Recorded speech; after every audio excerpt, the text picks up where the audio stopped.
Southern California, what's going on? Hour one, Jon and Jim underway on a very busy Thursday, less than 24 hours after Fernando Tatis Jr.'s first career walk-off hit. Jim just told you, of course, about last night. We'll hear from Tatis coming up momentarily. We have an amazing show. We're going to give away tickets for San Diego State Saturday night. We have 2 pairs of tickets to give away. We'll give away one of those pairs this hour. So be listening for your chance to win San Diego State tickets against Oregon State Saturday night. Tickets are available at GoAztecs.com. Darnay Tripp, friend of the show, according to us, will join us at 3:30. We will talk to Chris Hodge. He has free NFL picks for our listeners tonight. The NFL will get back underway. Was that in your update? No. I thought about it. I'll see you later. I thought about it. Did you mention the Sean Lewis show? Yeah, he did. He mentioned that, but not the NFL. I know the NFL starts tonight. I know you know. What do you want me to say? Hey, start this thing over. Run it back. Everybody knows the NFL starts tonight. Jim, you reference scores on Tuesdays after Labor Day from Saturday. You know what, John? Fine. We're gonna hold on. Yeah. All right, ready? All right, this update is brought to you by Taco Bell. Padres with another walk-off last night. This time, Fernando Tatis Jr. with the walk-off single in the 10th inning. His first walk-off of his career. Padres looking for the sweep tonight, 5:40 first pitch. NFL kicks off tonight. Chiefs and Ravens, 5:20 kickoff in Kansas City. Alex Morgan this morning announced her retirement from soccer. She also announced that she is pregnant, and her final game with the Wave will be this Sunday at Snapdragon Stadium. And the Sean Lewis Coaches Show with John Rich and Coach Lewis will be at 6 p.m. right here on San Diego Sports 760. Taco Bell is introducing the new Cantina Chicken menu with a new Cantina Chicken burrito, quesadilla bowl, and tacos featuring their slow-roasted chicken. Try the new Cantina Chicken menu today at a participating U.S. Taco Bell locations while supplies last. Contact store for participation, which varies. You're welcome. Oh, I thought you were going to play the open again. Okay, that was much better. I just feel better because, I mean, we've talked about the NFL offseason. It is back tonight at 5:20. We have JB Long, voice of the Rams. You can hear the Rams on San Diego Sports 760 at 4. Chris Hodge, free NFL picks. How about Chase Fisher, CEO of Blenders? Really cool announcement today that we will get into with San Diego State football, supporting NIL and Aztec Link. Chase Fisher, CEO of Blenders, San Diego State alum, will join us at 5 p.m. But you have to start with last night. It was simply incredible. Just exhilarating. Good theater is what I called it. For a baseball game in September to go back and forth like that, Jim. I mean, they trailed 5-0 again in a game, and they came all the way back again. And to win it with 2 outs in the 10th with Fernando Tatis Jr. in his second game back, it's like kind of like a storybook moment last night playing out of Petco for Tatis and the Padres. It just goes back to anybody out there that thought Fernando Tatis Jr. was going to be a burden on this team because they were playing so amazing without him. Mm-hmm. Yeah, that kind of got put to rest last night. Right, exactly. Thank God it did as quickly as it could have, because I did not want to have a discussion about, well, they were better without Tatis. No, stop it. Mm-hmm. They are a better team with Fernando Tatis Jr. End of discussion. Last night should have ended it right there and then for anybody that was kind of questioning it. He is one of the most feared hitters in baseball. He's a guy that at any moment can change the game with his defense, with his running on the base path, with him at the plate. Like, he is a game changer.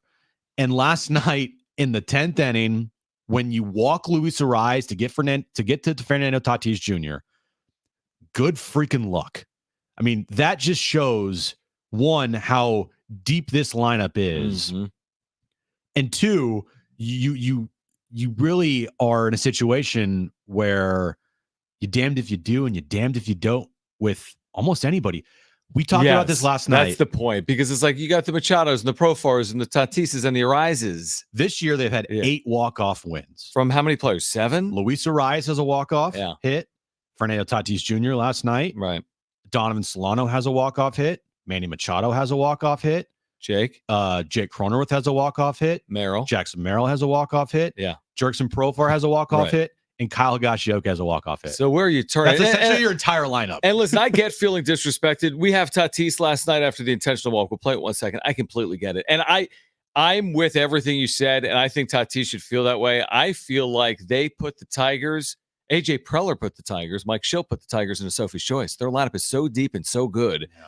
It's either face the National League hit king and Luis Arraez or face a top 3 MVP candidate in his career in Fernando Tatis Jr. or walk him and face Jerks and Profar as Mr. Clutch, although has struggled recently. Yeah, or just say we forfeit and walk just everybody. Walk everyone in and we lose the game. Right. So this was Tatis. Some of you have already heard from him over the last 24 hours. It's been an incredible 24 hours for Tatis. This was Tatis post-game after the win.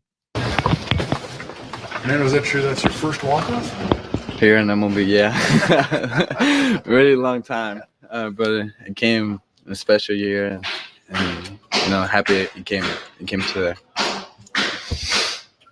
You always talking about doing what the game tells you. It's pretty obvious what the game was telling you there, just get a hit. But what was your kind of take us through what your thought was there? Took it personal as soon as I saw 4 fingers up, but it gave me the push that I needed, the energy that I needed, and I just want to come through for the boys.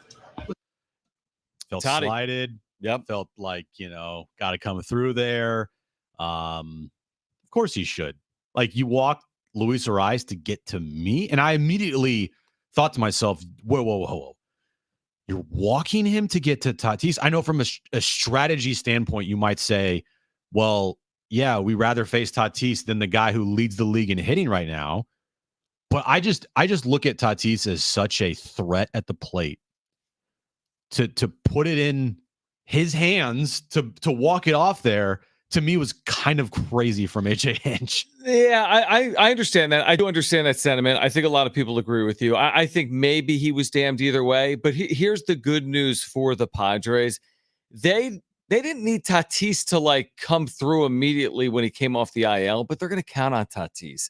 And to get that immediate lift from Tatis, who, in my opinion, is someone that kind of wears it on his shoulders. When things are good, they're really good. When things are bad, you can kind of see it in his mannerisms. It was nice to start his return with something like that. I don't want to wait around for 10 days and say, you know what? It's been some good. There's been some bad, but he's hitting 196. You get that out of the way. He had the 5 hardest hit balls of the night last night. So 4 of the top 5 or 5 of the top. I mean, so he already has a good approach. He's running well. Remember, he's running with a limp 3 months ago. He hasn't run with a limp, knock on wood, the first couple of games back. I just think that we talked about this. To reach the ceiling, the Musgrove, Darvish, Tatis ceiling needs to include Musgrove, Darvish, and Tatis. So hopefully that's the case 1 month from now when the postseason begins, or even less than a month from now. Well, he doesn't even wear shirts anymore, so he can't wear his emotions on his sleeve. Good point. Because he is shirtless. He wears them on his pecs. I mean, honestly, the second that I saw Tatis was shirtless, I'm like, oh my God, this is going to be the most viral moment of the season potentially. It's like, I didn't know there was someone in San Diego that looks like me. Dude, I mean, and then the meme of him getting the Gatorade bath, shaking, and he's oh my God, shirtless, and he's shaking his body, and I'm like, what are we watching? I mean, I know it's hot outside right now, but everyone was just hot and bothered watching Tatis and by the way, shaking his pecs, let me ask you this, perfectly sculpted pecs to everybody on TV. Let me ask you this. I watched the video that the Padres posted. They posted 17 in the immediate aftermath of the win, but there's a video where he walks off and they show him rounding first and then second, and he's celebrating with his teammates. And then there's a cut in the video to him no longer having a shirt. Who took it off? That's what it's like. How did it play out from him rounding first, then rounding second, and celebrating to his teammates? Did he take the jersey off, or did his teammates take his jersey off? Because I saw a jump cut to him being shirtless, which to me is as much of a story last night than maybe what he actually did there in the 10th inning. It is a story, and it has gotten a lot of social media. Well, he was asked, I think, by Scan post-game, and he said, I have no idea how my shirt came off. That's what I'm saying. I haven't seen it. Like, all of a sudden, my jersey's off, and I'm just walking around, and everyone's like, oh my God. Things got crazy last night. You know, they don't have it anymore, but Pac-12 After Dark, right? Yeah. We all remember that very vividly. Padres After Dark? Padres After Dark last night with Tatis. And then he throws his jersey into the crowd. Did you see that? Just like that. Yeah, to 2 fans. And it was kind of fought over, but one woman got it from another. But I'm like, no, you gotta put up a good fight for that. Yeah, that thing's got value. Right. Don't wash it, by the way. No, not that. That'll always be one. the jersey that he took off on the shirtless walk-off, the first of his career. Here's the other thing. That if they didn't win last night, and by the way, at one point their odds of winning that game were 1-100. They trailed 5-0, so maybe 1-50. Yeah. But if they lost last night, you know what we're saying today? they're 2.5 games up at a playoff spot. I'm still confident. That's what you'd be saying. I'd be like, dude, this is 2.5 games, and it's September 5th. But we're not having that conversation. Thank you, Jackson Merrill. Thank you, bullpen. Thank you, Manny Machado. Thank you, Fernando Tatis Jr., the shirtless one. Right? Because it's a whole nother conversation if this thing's 2.5 games. Even at 3.5, I'm not exactly, going on my honeymoon over the next 2 weeks. That's not a knock of you. Yeah. The crazy stat just to show how special this team is this year and how they just never give up and that they're in every single game. The Padres this year on 4-8, they were down 8-0 to the Cubs. They won that game 9-8. On 5-20, they were down 5-0. I forget who they were playing. They won that game 6-5. On July 30th, they were down 5-0. They won that game 6-5. And then last night, they were down 5-0. They won that game 6-5 as well. No other Major League Baseball team in the 21st century has had 4 games in a season where they were down 5+ runs and being shut out only to blank their opponent the rest of the way and rally to win. Kind of a weird little stat. It's a little random. It's a little random. But I like it. I love it. It shows that this team truly is never out of any game that they play. I just think it proves not just that, but they're capable of doing things. It's one thing to overcome a 5-4 deficit in an 8th inning. Every team in baseball is going to do that. It's another thing to come back from 5-0 down routinely. Like, it's hard in today's bullpen or today's baseball, the way bullpens are so dominant, to come back from 5-0 down 4 different times in one season. They have so many come from behind wins. And you're right, they aren't out of games. And when Merrill had hit that 3-run home run, you're like, well, they're going to win this game now, right? I mean, once he hit that home run, then they get even. And then they get out of the top of the 10th inning. Estrada gets out of that jam. You're like, they're just going to find a way. And that's, I don't know what the record is in extra innings, but it's damn good. It is 8-1. That's damn good. Actually, hold on. That's really, really good. So I saw the stat today of what they are in extra innings, or even 1-run games. They're compared to last year, they're amazing. Well, last year they were like the worst team ever. All right, here we go. So this year, all right, comeback victories, they have 35. Comebacks from down 5 runs or more, they have 4. Comebacks from down 2 runs or more, they have 21. 1-run games, they're 20-15. They're 8-1 in extra innings. And their batting average in extra innings is .412 as a team. Last year, they were 2-12 in extra innings. They were 9-23 in 1-run games, and their batting average in extra innings was .169. I mean, honestly, how do you even explain that? How could you possibly explain that? How could you hit .169 as a team in extra innings a year ago and hit .412 this year? How could you go from 2-12 to 8-1, from 9-23 to 20-15? I mean, some of this you can't even explain, but you'll take it. Because for the Padres, they're on the right side of it this year. That's the difference. That's the whole year. That's the difference. That's the whole year. All right, on the other side, Tom Verducci. How dangerous are the Padres? You'll hear from Tom Verducci on the other side. Plus, friend of the show, Darnay Tripp. Padres, Aztecs, Alex Morgan. We'll get into it with Darnay Tripp at 3:30. We have Aztec tickets to give away for Saturday night. 2 pairs of tickets. We'll give one of them away this hour. Stay with us on Jon and Jim.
All right, Darnay, Tripp, NBC7. We haven't spoken to him since he became famous. He went viral for a tweet about Luis Ariz.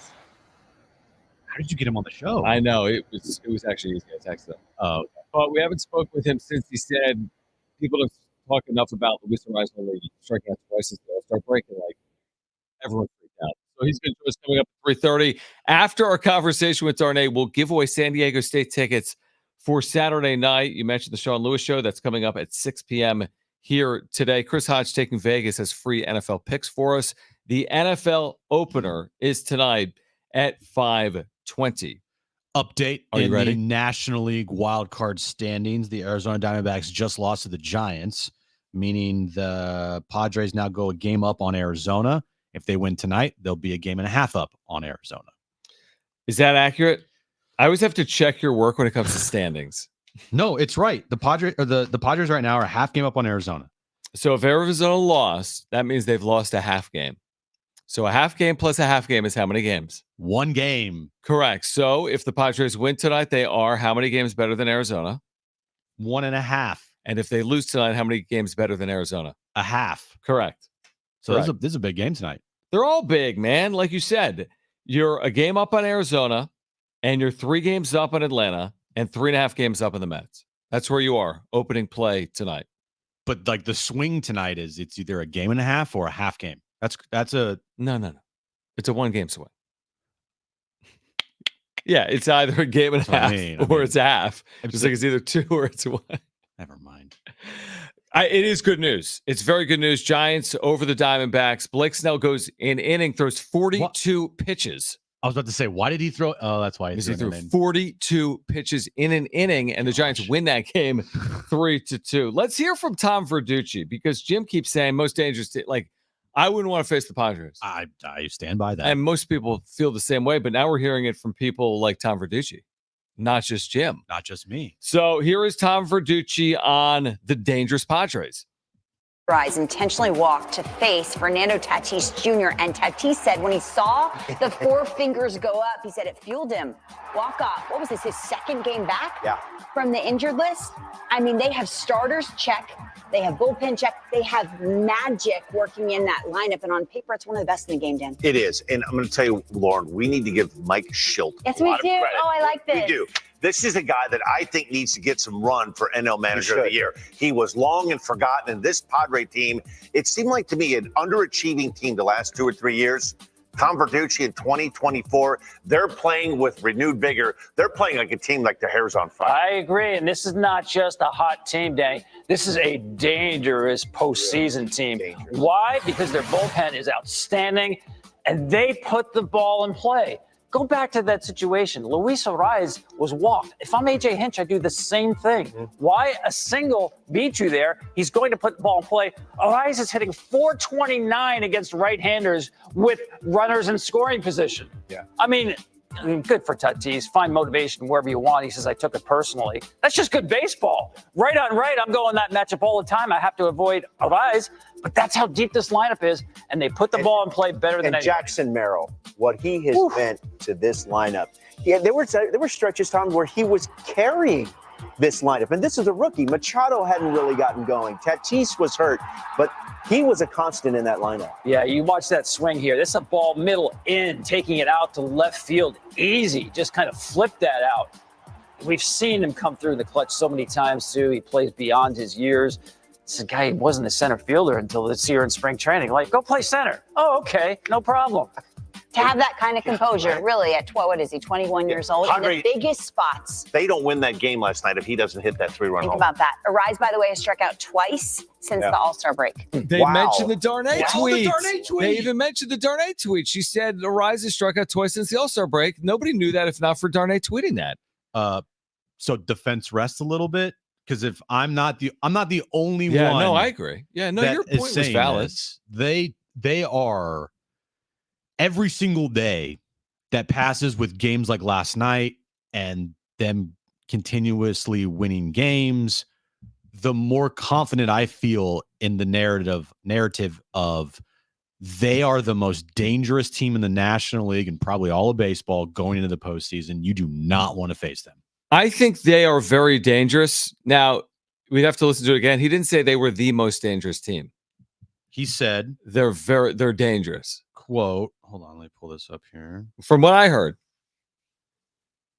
Did he say they're the most dangerous team in the National League? This is not just a hot team. This is a dangerous team. Which and I is agree. right. I completely agree. I'll take it a little step further, and I'll say that they're the most dangerous team in the postseason. But I mean, right now you are starting to see everybody not jump on the Padres bandwagon, but like realizing what is happening here in San Diego is something special. No, I agree with that. And then the other side of the coin, we talked about, like, how do you, again, nobody's really saying this. I mean, they are saying it in San Diego. Like, how do you walk Arise to get to Tatis? And then they tell you, well, Arise is hitting 429 with men in scoring position against right-handed pitching. Is that good? So, like, the Padres have become a Sophie's choice for opponents. You're right. Nobody is going to want to play the Padres. That's like a Sophie's choice for opponents. And a lot of different players in that lineup can beat you. And we saw that play out again last night. Can they sweep the Tigers tonight? 5:40 first pitch, going for a sweep of Detroit. The Giants, by the way, will be here this weekend for a 3-game series. We'll be at the Naughty Barrel broadcasting downtown tomorrow from 12 to 6. Jon and Jim broadcasting from 3 to 6. Darnay Tripp had the viral tweet that America has been referencing over the course of the last 48 hours. Everyone's referencing it. Yeah. We'll catch up with Darnay Tripp of the Padres and the Aztecs and Alex Morgan's retirement. And then after our conversation, we're giving away 2 free tickets for San Diego State, Oregon State, Saturday night at Snapdragon Stadium in about 48 hours. Tickets are available at goaztecs.com. That's next.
All right, this update is brought to you by Taco Bell. Padres with another walk-off, their 8th of the season last night. This time it was Fernando Tatis Jr.'s turn.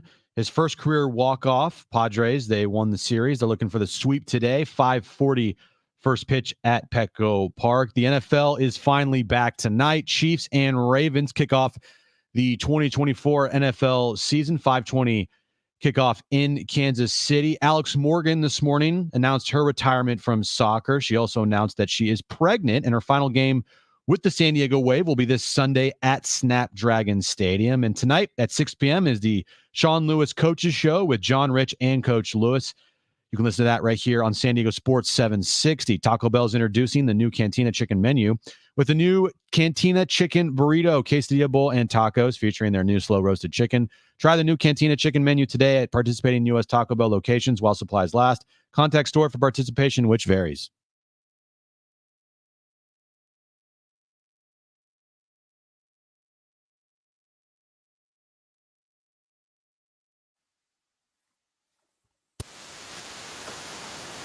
All right, we have those Aztec tickets for Saturday night against Oregon State to give away momentarily within the next 10 minutes after we catch up with Darnay, Tripp, at NBC7. So we have SDSU Oregon State tickets. They are available at goaztecs.com. Great show today. Darnay will hopefully JP Plug with the Rams will hopefully. I mean,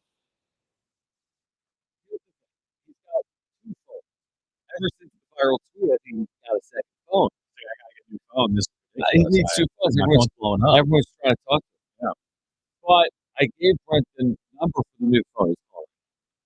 And yeah, maybe it's too big for us. It's kind of a big deal. All right, let's get Darnay in here. Because after our conversation with Darnay, we're giving away Aztec tickets.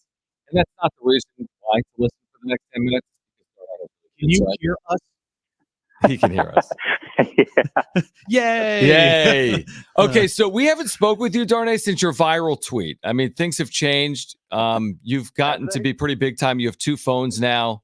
You don't pick up when Brent calls. How does it feel? Yeah, walk us through this. You tweet out that people don't talk enough about Luis Ariz having struck out just twice since the All-Star break, and this thing became like the biggest tweet of the year. How's that feel? I don't know if it's the biggest tweet of the year. I've been mostly surprised at how much attention it's gotten, how much discussion it sparked. Like, I know that there's always, criticism of players, especially a player that gets as much, the accolades of a Luis Ariz, an all-star, that sort of thing. But a guy that has a very specific skill set. I knew there was some kind of discussion around him. I didn't know the extent of it. And even still, 3-4 days later, my mentions are a complete disaster, with people arguing about Luis Ariz, if he's like the greatest hitter of all time in this generation's Tony Gwynn, or a guy that doesn't play any defense, has no power, is on base isn't good enough, too many double plays, yada yada. It's good luck wading through that and coming to some conclusion. I wish we could just appreciate his otherworldly talent when it comes to making contact and doing something really, really hard. One of the hardest things in all of sports, but it has set off quite the firestorm of discussion, which I didn't see coming. Well, he doesn't walk enough, Darnay. So true. If he walked more, tweet about that. Yeah, maybe that will also go viral as well. Darnay, tell me if you feel the same way. I mean, maybe you do, maybe you don't. I feel like this Padres team, nobody wants to face them in the postseason, and I put them as the most dangerous team going into the postseason just because of their ability to have all these crazy comebacks. They're never out of a game. 1 through 9, this lineup is arguably one of the deepest in baseball. Their bullpen is amazing. How do you feel on that? I definitely don't disagree with you. And, if you look at kind of the National League landscape, there's certainly the Phillies early in the season were the team that really jumped out to you, but they've, slowed down considerably of late. The Mets have gotten really hot, but, again, like a team like the Dodgers, they haven't run away with it the way that we've grown accustomed to seeing. And they certainly have their weaknesses as well. There just hasn't been, and the Braves, all the injuries, because the Braves have been right there with the Dodgers when we talked about kind of the National League, like the dominant teams. The Phillies kind of put themselves in that discussion recently. But I think what that speaks to is just kind of the wide open nature of the National League. And then you said it, like the way they've gone about their business, all the comeback wins, the star power, the resilience, all those characteristics that we've enjoyed that have made them really fun to watch. Who would want to be in a one-run game against the Padres with their bullpen, with their firepower, and with their late game heroics, with a series on the line? I don't think anybody would really comfortably sign up for that. Want to switch gears? I know you've spent a lot of time here in San Diego covering the local soccer scene, both men's and women's professionally, and I guess beyond as well. But the news of Alex Morgan retiring, I think, is somewhat surprising because we're in the middle of the season. Obviously, we've heard her video, or people have taken the time to hear what she had to say. She's also pregnant, but she's stepping away after Sunday's match. What is your reaction to the news coming down in the manner in which it came down today? Yeah, certainly a surprise. I mean, I don't think anybody woke up expecting that this morning. I think there was probably always kind of the thought that, how long is she going to play? And, the family aspect of it. She's 35 years old. They added to her family with Charlie 4 years ago. If you ever see Alex Morgan after a match, you probably see Charlie, their 4-year-old, with her. And, I think there's always kind of that question, like, hey, if an athlete decides to expand their family even further, what does that mean, especially at that stage for their career? And today we found out the answer. And, I think, she mentioned the video. She knew kind of going to this year, she had the feeling that this was probably it. It's been a tough year for her. She hasn't scored in a regular season match, not getting included on the Olympic roster. So I'm sure there were elements to the season that maybe cemented the decision in her mind. I think a surprise, certainly. I guess I would have thought, maybe after another year or so, but here we are. In her third season with the Wave in San Diego, deciding that her time is done. So certainly a stunner. Exciting news for her and her family. And, some really big questions for the Wave now to answer going forward, because it's been a tough season. They've, separated with their head coach, and now the face of the franchise and really like the face of the sport for the last couple decades has decided to move on. Yeah, she's really helped put the Wave on the map. And now that going forward, they're going to have to figure out who will be the next face of the franchise and so forth with their coach and everything. Final game is this Sunday at Snapdragon Stadium. I'm sure it's going to be a sellout there, which will be a very cool scene. Darnay, going back to the Padres here, when you look at Fernando Tatis Jr. returning, also, you're on the bandwagon of he obviously is a guy that makes this team better. The discussion of, hey, this team has played great without Tatis, you don't need him, that got put to rest very quickly last night, right? Yeah, and thank goodness for that, right? Right. Because I'm sure you guys, it's great content for you guys. You're on the radio 3 hours a day. So if you have this dilemma of what do you do with Fernando Tatis Jr., he's not hitting, does he mesh with the team, how are the vibes, blah, blah, blah. It gives you a lot of things to talk about, but things that the fan base doesn't necessarily want to talk about. Mm-hmm. And seeing him come through the way that he did, and then celebrating, with Jackson Merrill and the guys on the field, as you would expect he would, seems to kind of quiet that discussion.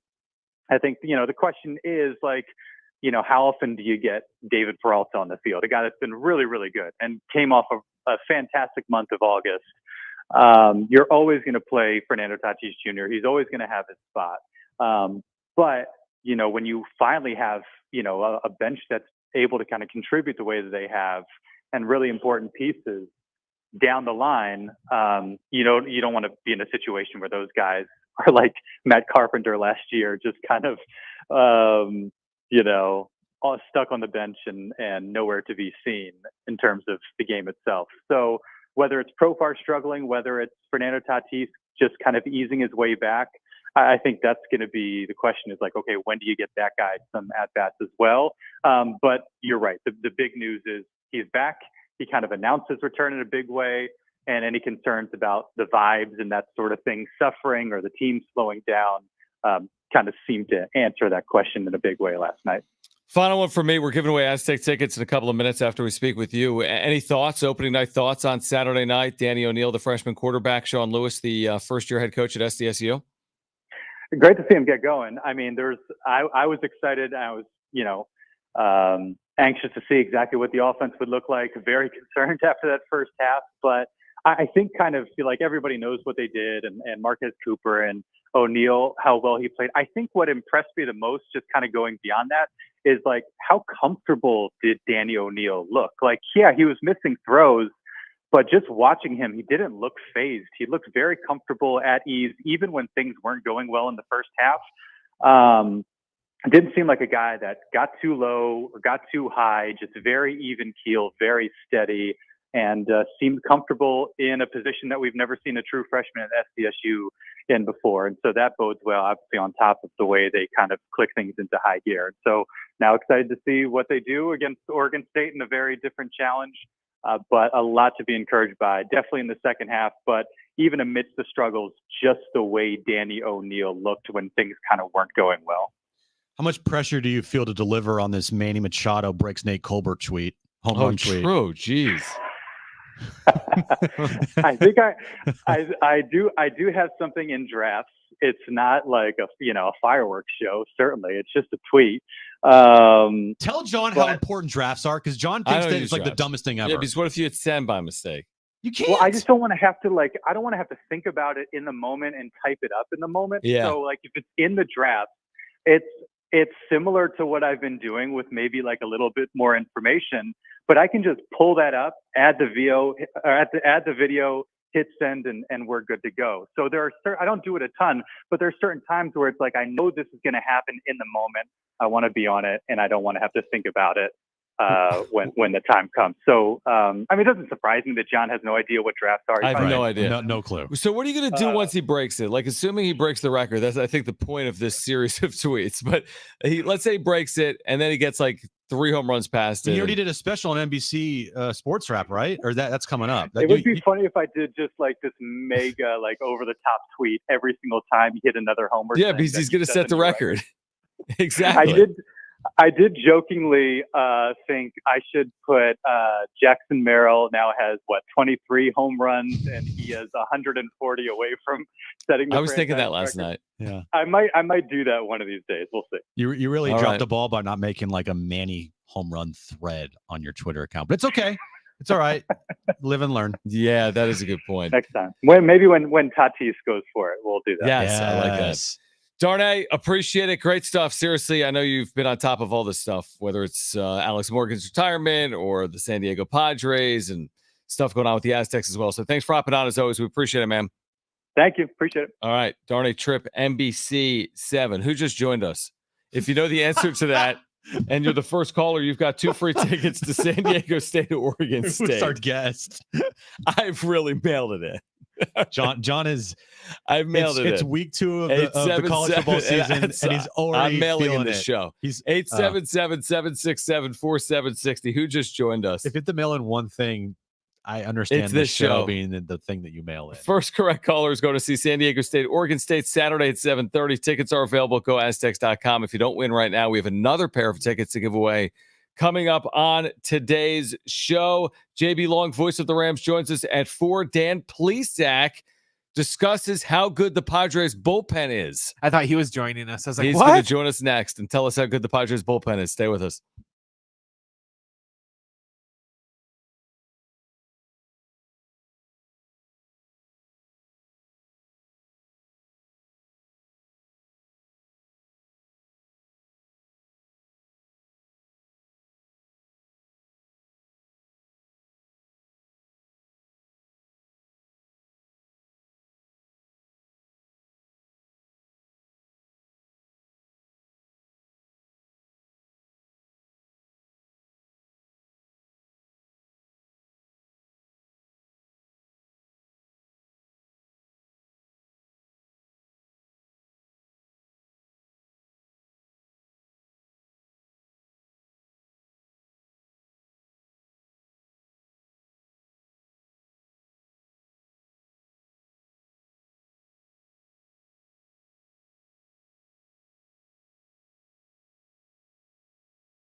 All right, JB Long is the voice of the LA Rams. They're going to open their season on Sunday Night Football in Detroit. And that's Matt Stafford, and that's LA, and that's a really good opener on Sunday Night Football. And he's going to join us throughout the course of the season, typically on Thursdays. And he's going to join us coming up in about 12 or 13 minutes. Tonight, we're 90 minutes away from Chiefs and Ravens. And then the full week one slate is all weekend long, Thursday, Friday, Sunday, Monday. Yeah, we do carry Rams games right here on San Diego Sports 760. I'm just looking at the schedule for Sunday. Yeah, what do we have Sunday on San Diego Sports 760? Let me pull this up here. Okay, so Sunday, 9:30 a.m. we have Texans at the Colts. Sunday, okay. 105, we have the Raiders at Chargers, and then 5:20 Rams and Lions. Oh my! So that is our Sunday slate for the NFL. So you just tune it on. You get 3 games. Yeah, we got. By the way, 9 p.m. I want to say we have 2 college football games. We have San Diego State, but there was a game. I got an email. Iowa State versus Iowa. Oh, 12 p.m. Kickoff this Saturday. Don't change your station come Friday afternoon. Don't Live change your station. Baby. Live programming all weekend long. JB Long will join us coming up in about 10 minutes. We have more Aztec tickets to give away. We have free NFL picks with Chris Hodge coming up at 4:30. Chase Fisher is going to join us at 5 p.m. The CEO of Blenders. We'll talk more about that coming up as well. Let's hear from Dan Plesac. MLB Network is all over singing the praises of your San Diego Padres. Every day I just see something new from MLB Network I know. about the Padres. Interviews with Jackson Merrill or just commentary about how well they're playing. They're 19 games over 500 for the first time since 2010. Dan Plesac pitched in the big leagues. Here he is talking about how good the Padres bullpen is. But for me, at the trade deadline, the Padres, their bullpen is the best in all of baseball. They literally have 4 guys that they can shut you down with. They're not going to need a lot of length with their starting pitching. If they can have a lead in the 6th inning, you are going to have a tough time beating the San Diego Padres. If you believe in, like, some teams are built for October baseball, the Padres, in my opinion, built for October baseball. They really are. They just have it all. When you think about what you need to make a deep run in October, they have it. They have a deep bullpen. They have a very deep lineup. They have the clutch hitting. They have a pretty damn good rotation. If Cease is pitching like we know he can pitch, Musgrove's pitching like this, you get Darvish back in the fold. Michael King has been really good this season. Like we had this discussion last night on the wrap-up show. What is the Padres' weakness right now? Backup catcher. And I'm only half joking. They don't have one. Backup shortstop. Well, yeah, Mason McCoy, Tyler Wade isn't ideal. No, it's not. But Nick Ahmed has been signed, and Kimmy is hopefully getting healthier, and Elias Diaz has been signed as a backup catcher potentially. And he's starting tonight, Elias Diaz. Will we even see Luis Campusano again? I mean, we'll see him. He's a third catcher, but is Diaz now the second catcher? I mean, the more games that you see Campusano have recently, the less you're going to see him. Yeah, I just wonder that Dan Plesac was talking about how they're built for October. I'm going to build that roster for you right now, and I wouldn't be surprised if that roster included Nick Ahmed, who we've never seen, Elias Diaz, who we've basically never seen in the Padres uniform other than last night, Ha-Seong Kim, who isn't active right now. I think 3 of their 26 players on that active roster in the postseason are probably Nick Ahmed, Elias Diaz, Ha-Seong Kim, assuming his health. You got Tatis. I mean, so this thing is looking a lot different than it is even has looked this summer. We haven't seen Darvish, Musgrove, Tatis a lot this summer. They're back. We haven't seen Diaz. We haven't seen Nick Ahmed. We haven't seen a lot of Ha-Seong Kim. All 6 of those players, in theory, could be on their postseason roster when it starts. Your bench could be in the postseason. David Peralta, Donovan Solano, Elias Diaz, Nicky Ahmed. It's pretty good. I mean, maybe if you want to have Tyler Wade as your 5th, but I don't know if there's room for him. No, I don't think with Nicky. For me, Nicky takes Wadey's spot. I do think, though, that how much admiration and love Schulte has for Tyler Wade, I kind of just feel like he's going to fight for him to be on this postseason roster, especially if Nick Ahmed doesn't get here soon and start playing a little bit. Because right now you have Mason McCoy out there at short again tonight, and you have Elias Diaz behind the plate catching Martin Perez. Sure. So I think you're going to need to see at least a couple games from Nicky Ahmed. And if Kim gets back, and when he gets back, there's probably not going to be many opportunities for Nick Ahmed to play out there with Kim being your shortstop. Yeah, your point is valid because obviously Mike Schild has, sung the praises of Tyler Wade all year. I would just say like Nick Ahmed's like a 10-year vet in the big leagues. Yeah, but he hasn't played with the Padres yet. That's great. I mean, okay, I he know. hasn't played. I Elias get it. Diaz I hasn't get played it. with the Padres, and he's I going to be get their it. backup catcher in the postseason. And if I'm creating a postseason roster, I'm doing exactly what we just talked about. Yeah. There. Nicky Ahmed's on it. Tyler Wade's not. And I think that's probably why they signed him. Not to guarantee he has earned that job, but to give him a chance to potentially fill that role. But these aren't weaknesses. No, your backup middle infielder and your second catcher in the postseason have no real impact. That's when you talk about this team and you ask and you're like, what are their weaknesses? And right now, 1 through 9, Bogarts has been really struggling. He had a good game last night, though. Bogarts has been really struggling.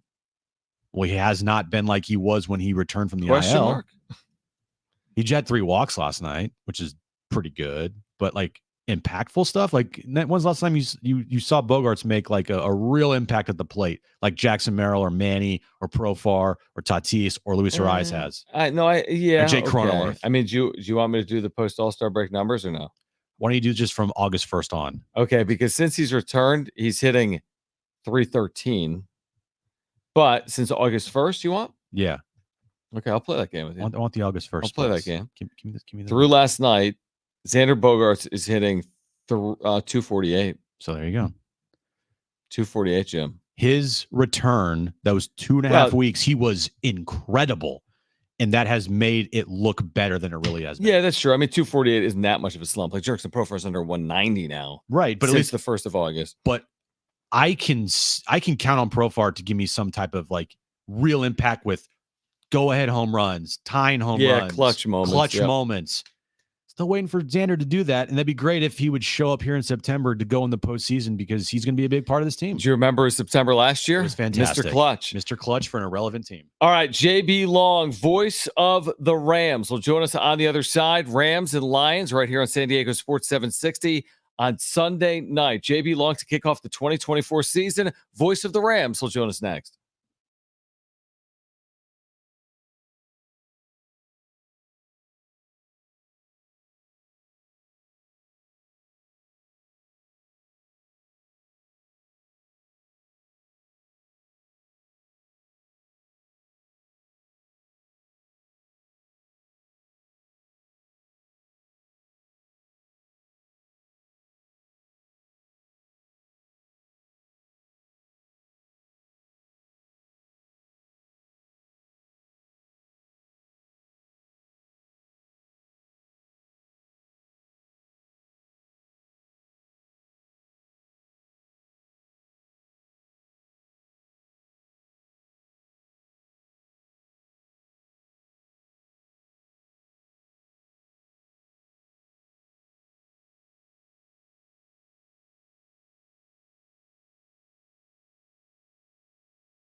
This update's brought to you by Taco Bell. Padres with another walk-off last night. This time, Fernando Tatis Jr. joined the party.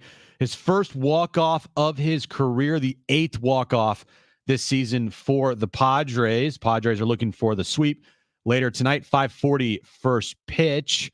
Martin Perez on the mound for the Padres. NFL finally kicks off tonight. Defending Super Bowl champion Kansas City Chiefs taking on the Baltimore Ravens. 5:20 kickoff there in Kansas City. Alex Morgan, this morning, she announced her retirement from soccer. She also announced that she is pregnant, and her final game with the Wave will be this Sunday at Snapdragon Stadium. And Sean Lewis Coach's Show with John Rich and Coach Lewis will be tonight at 6 p.m. right here on San Diego Sports 760. Taco Bell is introducing the Cantina Chicken menu with a new Cantina Chicken burrito, quesadilla bowl, and tacos featuring their new slow roasted chicken. Try the new Cantina Chicken menu today at a participating U.S. Taco Bell locations. While supplies last, contact store for participation, which varies. Getting you all set for that drive home. Let's just start the show. Here's Jon and Jim. All right, San Diego and Southern California, what's going on? This is hour 2 of Jon and Jim. We've got another pair of tickets to give away for Saturday night, Snapdragon Stadium, San Diego State, Oregon State. We'll do that coming up between now and 6 p.m. We've got some free picks for you coming up later this hour as well in the NFL. But it's great to reconnect with JB Long, who is a very busy man this time of year. He does college football, and he is the voice of the LA Rams as well. You can hear him right here on San Diego Sports 760 throughout the season, including Sunday night, 5:20, Rams in Detroit against the Lions to kick off 2024. So first of all, JB, thank you as always for taking the time for us here in San Diego. And then secondly, when you first saw the schedule, you always knew Detroit was on the schedule, but when you saw it as the opener in Detroit, what was your reaction? Well, thank you guys for the invitation. It's great to reconnect. It means we're at the perfect point of the calendar. Yes. So I'm excited to be back with you. And thanks for ringing in what I termed the new year, at least according to my math. I like it. Yeah, like you said, we know the opponents ahead of time. So it's all about sequencing and TV assignments, right? And I think a contingent of Rams fans would have liked to have seen a Thanksgiving game. The Lions always playing, always hosting one of those. So that was a possibility. The Rams actually have the longest Thanksgiving drought, years without a Thanksgiving game in the National Football League. But I always thought it made sense to front load this schedule. When you look, first of all, at how many quarterbacks are getting hurt in a 17-game schedule, like this matchup is special because both teams are good, but it stands out because of the playoff game last January and the quarterback story. So I think to put it up front, right where you left off, Sunday Night Football was appropriate. I think given all the Lions have done to fortify themselves as a Super Bowl contender only makes it juicier. And you get to capitalize on the rematch by having it sooner rather than later, even if it is a potential NFC playoff preview. What are the Rams' expectations this season? Aaron Donald retired this past offseason. Stafford's healthy. Kupp's healthy. Puka Nacua off his breakout season last year. Winning that division over the 49ers, is that something that they view as a real possibility? Or what are the expectations here? Yeah, it's a good question because football progress is never linear, right? And I think the Rams were a year ahead of schedule with their 10 wins and playoff spot last year. And the natural tendency is to say, okay, now you got to win a playoff game. Now maybe you have to get back to the NFC Championship game or Super Bowl to continue that up into the right trajectory. I'm not there in terms of my expectations for this roster. Do I think they're capable of it? Yes. The injury breaks they've suffered so far, do I think they favor a fast start against a tough schedule? I'm not sure. I'm bracing more for a slow, gradual progression, right? I think this 24 Rams team at its best will be a slow burn, steady progress, 17 rookies on the roster, all growing into their roles, hopefully playing their best football late like they did last year in December and January, and becoming this tough out that no one wants to see in the playoffs. I think the Rams will have to play very well to get 2 or more wins before their Week 6 bye. I think 2 and 3 would be a good indicator for the Rams, not because I think they're a 2 and 3 team, but because I have so much respect for the first 5 opponents they face. The Lions, the Cardinals, the Niners, the Chicago Bears with the number 1 overall pick, and the Green Bay Packers. I think those are all right there in the playoff mix. So I just want to be patient and have realistic expectations for where this roster build is. Yeah, I think that's fair. JB Long is with us, voice of the Rams. You can hear the Rams right here on San Diego Sports 760, including Sunday night in Detroit against the Lions. So Jim mentioned Aaron Donald, obviously big shoes to fill, putting it lightly. How does this new defensive front look? I mean, a high-powered Detroit offense we've obviously seen on display over the last year plus. How does this Rams defensive front combat what Detroit's going to try to do this weekend?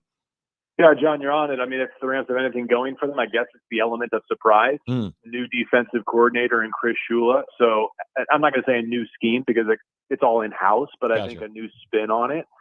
And, I mean, this is where I feel sheepish, right? Because I think the Rams got better at just about every position group except for off-ball linebacker and defensive tackle. So that's why I'm bullish on their chances to build on a 10-win season. But in the back of my mind, that question that you just posed is unanswerable until I see it in real life. What do the Rams look like without the best player in their franchise history? Can you really hold ground or even improve defensively without the all-time great? It's hard to believe, and yet in terms of statistics, the Rams weren't a great defensive team last year, so I think collectively the sum can be greater than the parts in 2024.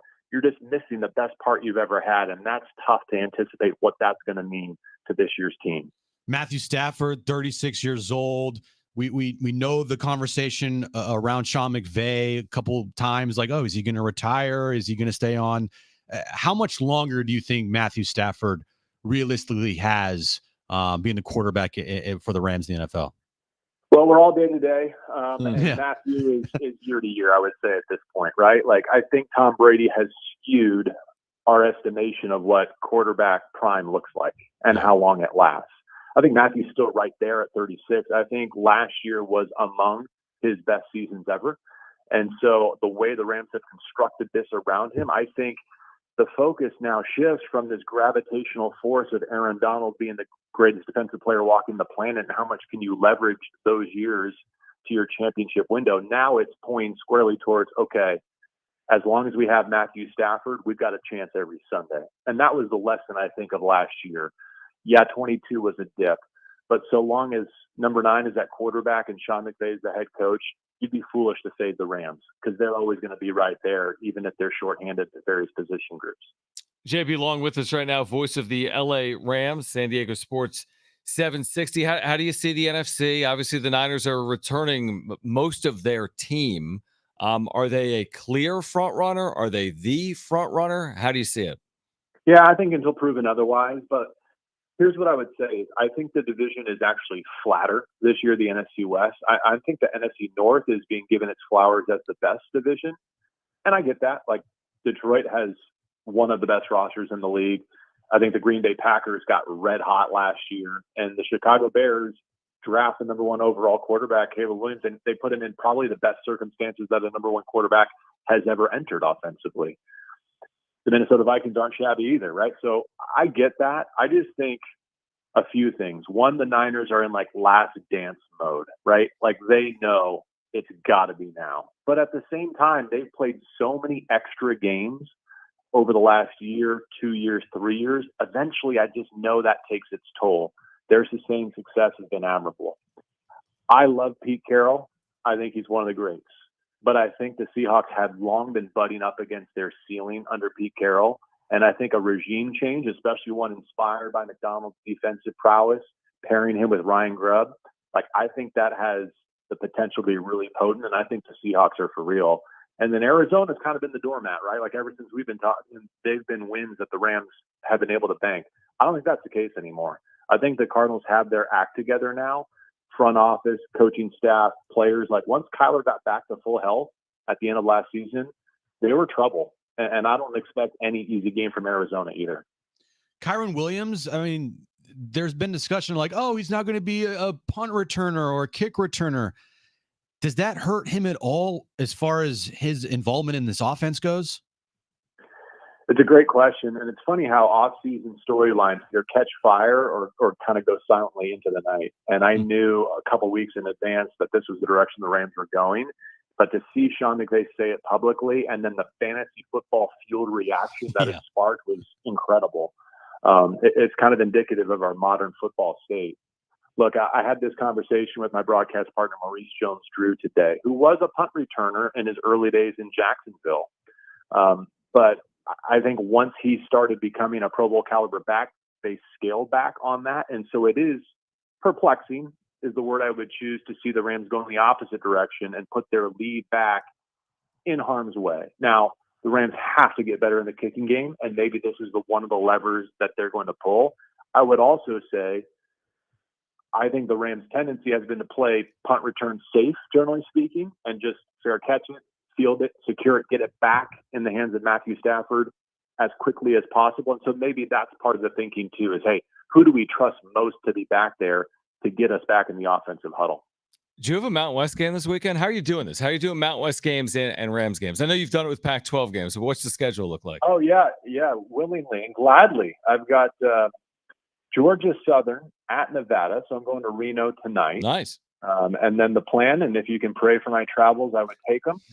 Red Eye Saturday to Detroit. Thankfully, it's a Sunday night game, so not kicking off until after the 8 p.m. hour locally. So there are a couple of weeks with lesser margin. I do need planes to take off when they're scheduled to take off. So, yeah, it's a little uncomfortable in that regard, but it's a privilege to still be in the college, television space. And I do hope to make my way down your way to see the Aztecs before the year is through. Yeah, I was going to ask you, do you not know like your full schedule? And if you did, like any Aztecs game on it? That's correct. Yeah, I think there's a shot in November from what I hear. No promises, but I know who to call if I get the call. Yes, no doubt. Well, JB, congratulations on the start of another season. Safe travels this weekend from Reno to Detroit. Not as common as you would suspect. It's not very glamorous. Well, it actually is if you're calling games. True. If you're calling games, it is. JB, we appreciate it. Let's do it again next week, all right? I appreciate the invitation, and just a reminder to you and everyone listening, make sure you take any Thursday night players out of your flex spot. It's something we've all been waiting for, but it does jump up on us quickly. That's a really good point. That's a really good point. Thank you, JB. We appreciate it. JB Long, the voice of the Rams. You can hear him Sunday night, 5:20, Rams-Lions from Ford Field in Detroit. Right here on San Diego Sports 760. Yeah, yes, absolutely. Or you can watch on TV. Because we carry Rams games. Yeah, I know. That's why JP Long joins us each and every week. All right, Chris Hodge taking Vegas. He's going to join us at 4:30. He has 2 free NFL picks. Actually, I lied. He's got a free college pick and a free NFL pick he's going to make on air coming up at 4:30. Chase Fisher, CEO of Blenders, will join us at 5 p.m. to talk about an initiative with San Diego State football. But on the other side, we will get to the wrap. Normally, we get to the wrap at 4 p.m. We haven't yet done it here today. We have tons of giveaways, but there's so much to get to. We have San Diego State tickets still to give away. We have tickets to see Train still to give away. We have great guests on the show here today, and we have the wrap coming up next. Don't go anywhere. It's Jon and Jim.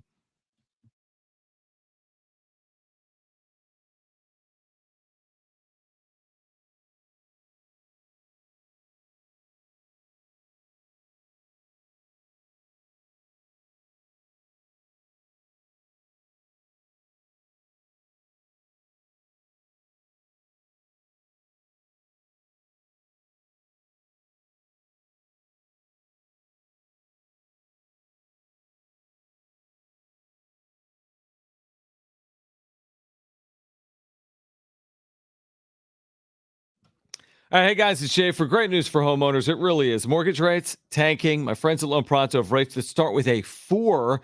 This is the best rate in years. And listen, if your current rate's over 6%, dump it. Lower your house payment big time. Loan Pronto has been locking in folks recently at 4.99% APR, and maybe you got your loan in the last couple of weeks or couple of months or last year. It's time to call Loan Pronto, even if you're in the process with another lender. Stop now and call Loan Pronto and ask about their zero-cost rate reduction home loan.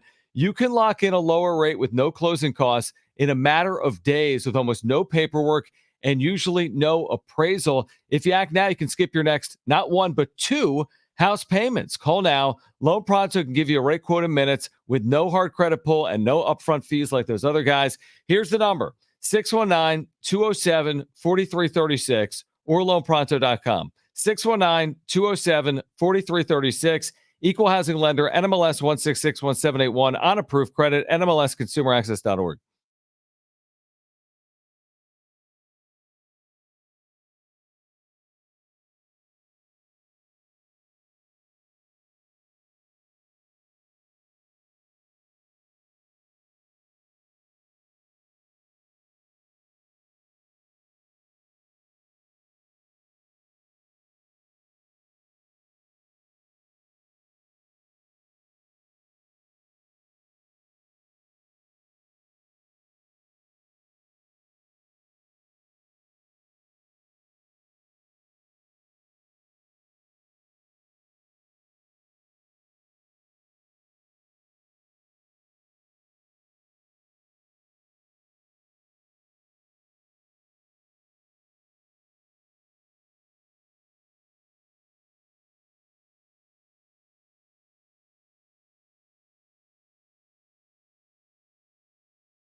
Chris Hodge taking Vegas. He's going to join us coming up in about 12 minutes. He's got a free college pick for our listeners. Then he has a free NFL pick as well for our listeners. So don't go anywhere. Chris Hodge taking Vegas. He's going to make some free picks for our listeners coming up. And I want to say he was 2-0 last week, Jim, because he took Miami at Florida in that college game. They blew him out. He took Miami at Florida, and he took Georgia, and they blew out Clemson.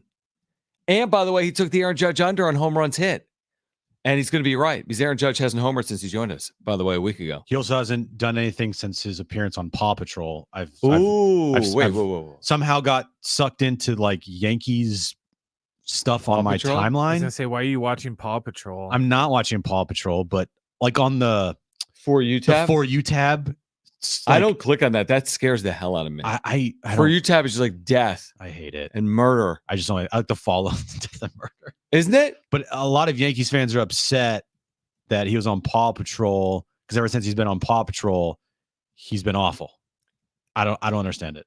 I mean, Paw Patrol Euthanize the Paw Patrol. Now, Paw Patrol is a good show, but I don't know if it's a good idea to go on in season. This is probably a huge talking point. Probably in New York. Like probably. he should have never gone on Paw Patrol. It's ruined our season. Everything's over. Anyway, Chris Hodge will join us coming up at 4:30, and then at 5 p.m. We've been talking about this. Chase Fisher, CEO of Blenders. Dude, these things are awesome. Jim just picked up a pair. I'm about to do the same. I've been doing a million things. They unveiled the Aztec Be the Alpha sunglasses with proceeds benefiting Aztec Link, right? J.R. Tolver, our buddy. They're raising $100,000 for Aztec Link at Blenders with this brand new Be the Alpha sunglasses. They did it with Mesa, remember, last March. I picked those up, and now they're doing it again with Sean Lewis, San Diego State football, and the Be the Alpha sunglasses. So that's cool. So he'll join us coming up at 5 p.m. We'll talk more about it. Right now, though, Brent, why don't we get to this? It's time for The Wrap, presented by Sombrero Mexican Food. Check out their website at sombreromex.com. Alex Morgan announced she'll retire after Sunday's match for San Diego Wave. What is her overall legacy? Overall legacy to me, and I'm not a big soccer guy, but Alex Morgan is, I think, viewed rightfully so as the best women's soccer player of her generation and maybe of all time. She is deserves all her flowers. Full stop. She is one of the best of all time.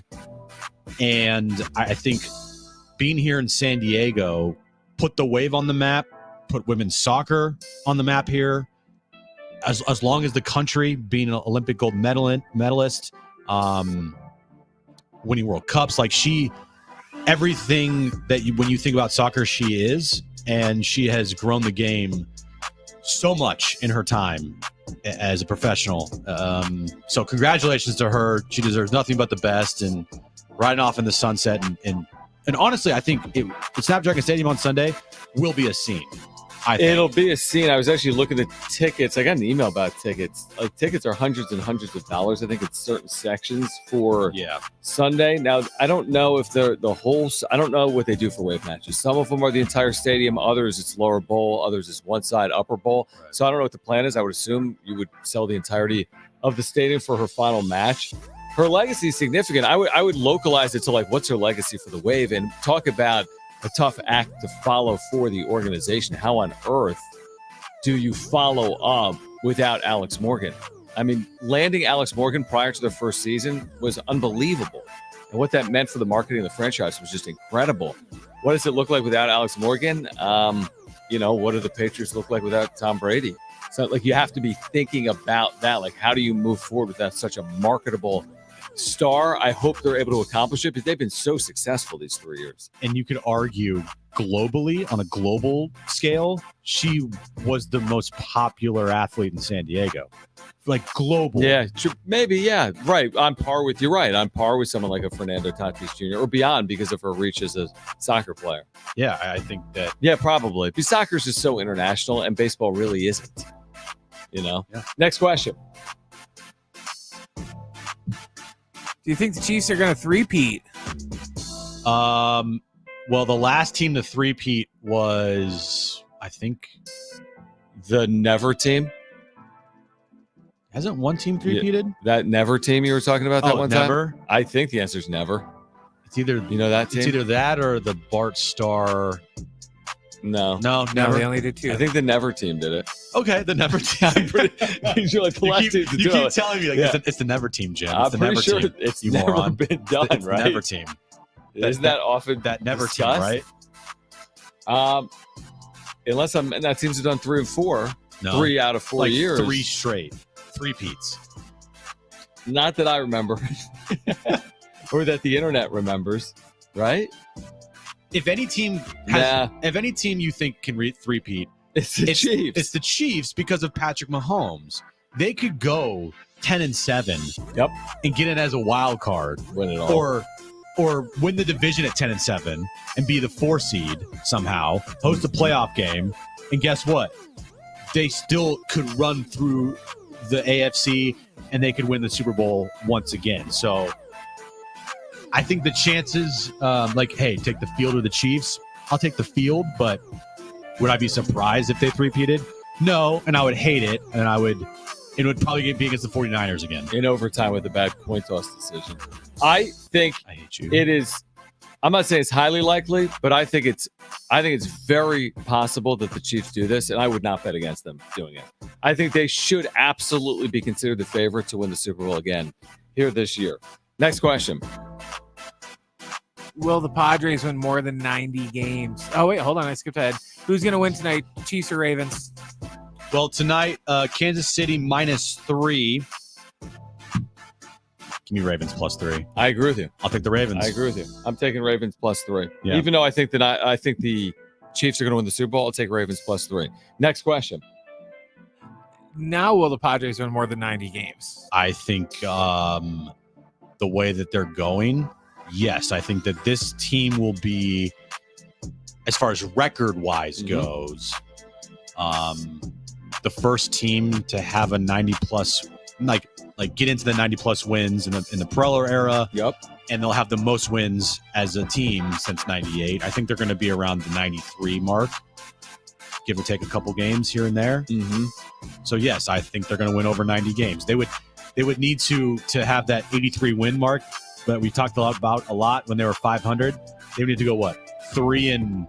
That wouldn't be good. No, worse than that. 3-18. 3-18? That wouldn't be great. I think they'll go 11-10 is 91 wins. So, and I think they'll play better than that. Yes. So, yeah, I think I'm with you. I think 92-plus wins for this team, which is the best record, unbelievably, for the franchise since 1998. Free NFL and college picks from Chris Hodge, Taking Vegas. You hear him every single Saturday right here at 8 a.m. on San Diego Sports 760 with his Sports Investor Daily weekly radio show. Chris Hodge has been great for our listeners. He'll join us next on Jon and Jim.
This update's brought to you by Taco Bell. Padres and Tigers, final game of their 3-game series tonight at Petco Park, 5:40 first pitch. Martin Perez on the mound for the Padres. Padres are looking for the sweep.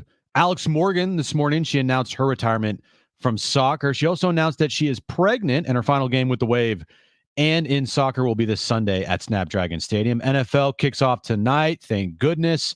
Chiefs and Ravens, 5:20 kickoff in Kansas City. And Sean Lewis tonight is his coach's show with John Rich and Coach Lewis, 6 p.m. right here on San Diego Sports 760. Taco Bell is introducing the new Chicken Cantina menu with a new Cantina chicken burrito, quesadilla bowl, and tacos featuring their new slow-roasted chicken. Try the new Cantina chicken menu today at participating U.S. Taco Bell locations while supplies last. Contact store for participation, which varies. All right, every single week at this time, Chris Hodge, Taking Vegas, has free picks for our listeners. You hear him every Saturday morning on San Diego Sports 760 with the Sports Investor Daily radio show, Saturdays at 8 a.m. And I was just thinking about this, Chris. We just talked about it 10 minutes ago on the air. I'm like, I'm pretty sure Chris was perfect last week. You had Miami for our listeners on the air. You had, for those that texted you, Georgia, which is the free club, like Miami. You told us Aaron Judge isn't hitting the home run total. I don't think he's homered since you told us that a week ago. And you've got another free pick here tonight with Baltimore, Kansas City. We'll get to in a moment. But a great start here for our listeners in San Diego with last week. And thanks for hopping on. Always my pleasure. Yeah.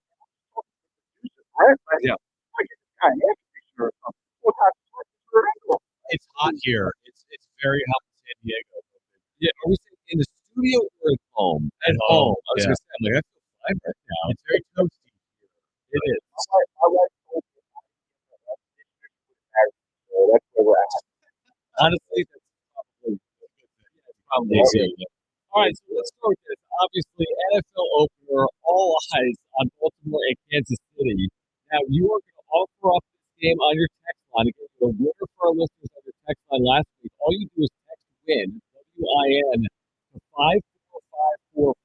That's WIN to 545454. But for our listeners right now, how are you feeling about this? The start of the season, Baltimore and Kansas City. I mean, it's a great matchup. Obviously, we all know that. And, you know, a lot's being made about Lamar Jackson. And you know, this guy's more criticized for a 2-time MVP than anyone in the world. And why? Because, you know, he's just got Pat Mahomes standing in front of him. Like, that's like criticizing like those Knicks teams that had Michael Jordan standing in front of him, right? It's just like, it's very hard when you got that type of guy there. That said, last year, Kansas City lost this game when they played Detroit. And look, they won that game in Baltimore last year in the playoffs. You get Baltimore on revenge at +3. However, you got the defending Super Bowl champion. So tough one here. We like the game. If you text the word WIN to the number 545454, you get the game absolutely free.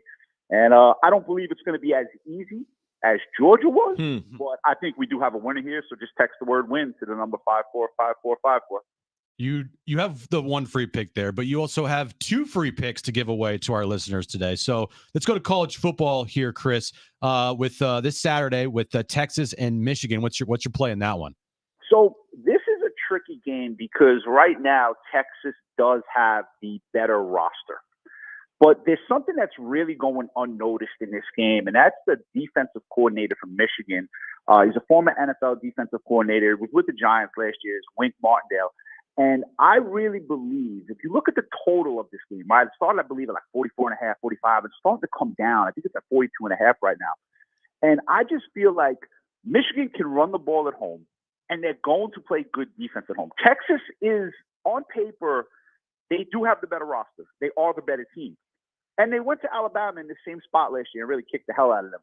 But I just think the defensive coordinator for Michigan is going to really have some tricky stuff there for Texas that might confuse viewers and that offense.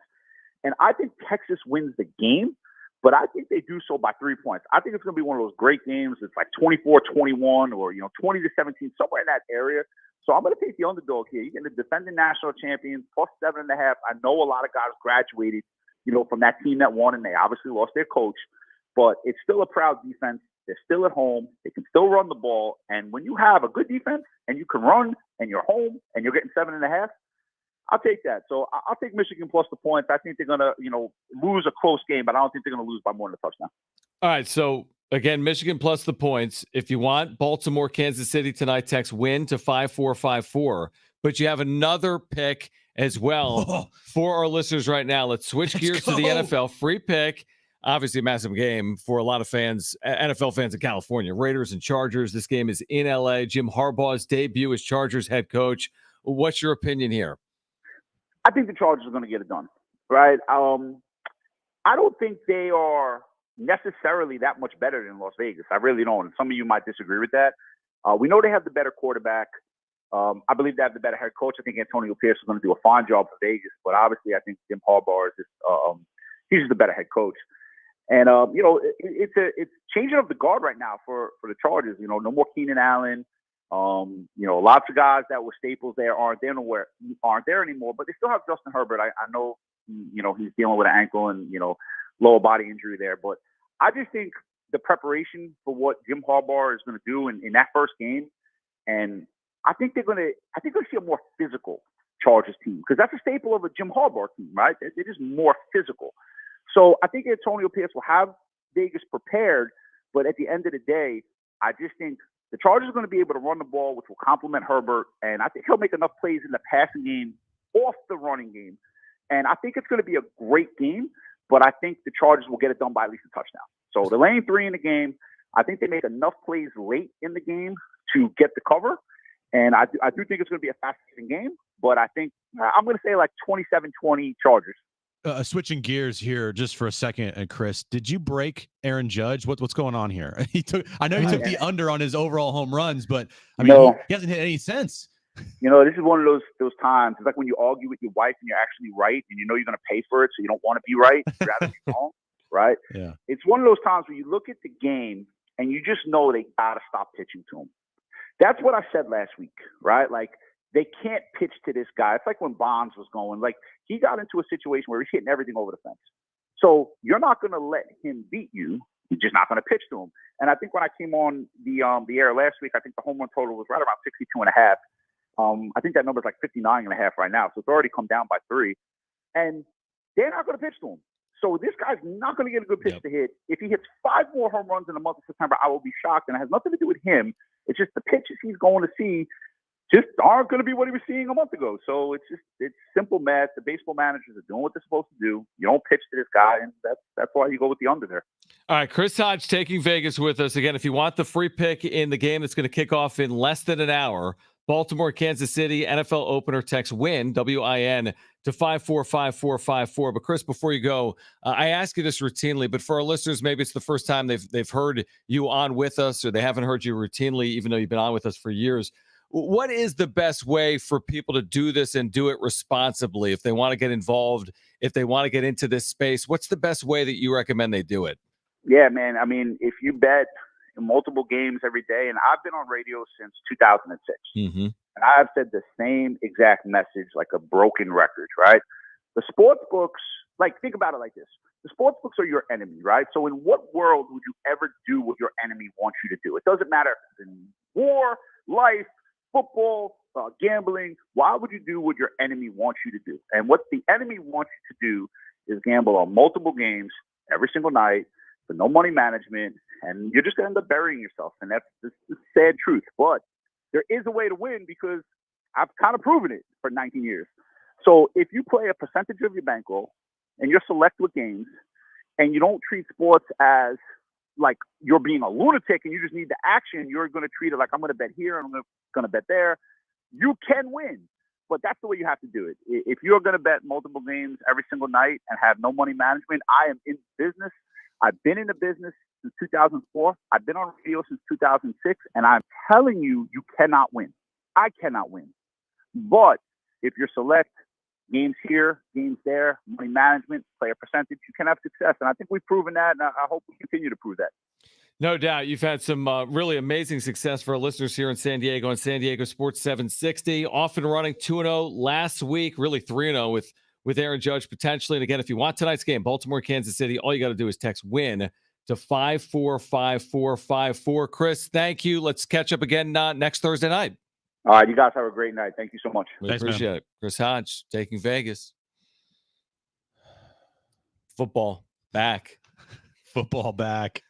Baseball still happening. Going, yes. And we're going to touch more on that College on the other football. side because the Padres turn to Martin Perez tonight, going for a sweep of the Detroit Tigers, trying to remain in that lead wild card position, which is going to happen win or lose because Arizona has lost today. So worst case for the Padres tonight is they're a half game up in the top wild card. However, I don't know what's going on around in baseball right now. Mets, Braves. Well, let me tell you. Because if the Padres lose and get the wrong results with the Mets or the Braves, the thing gets tighter overall in terms of the wild card picture.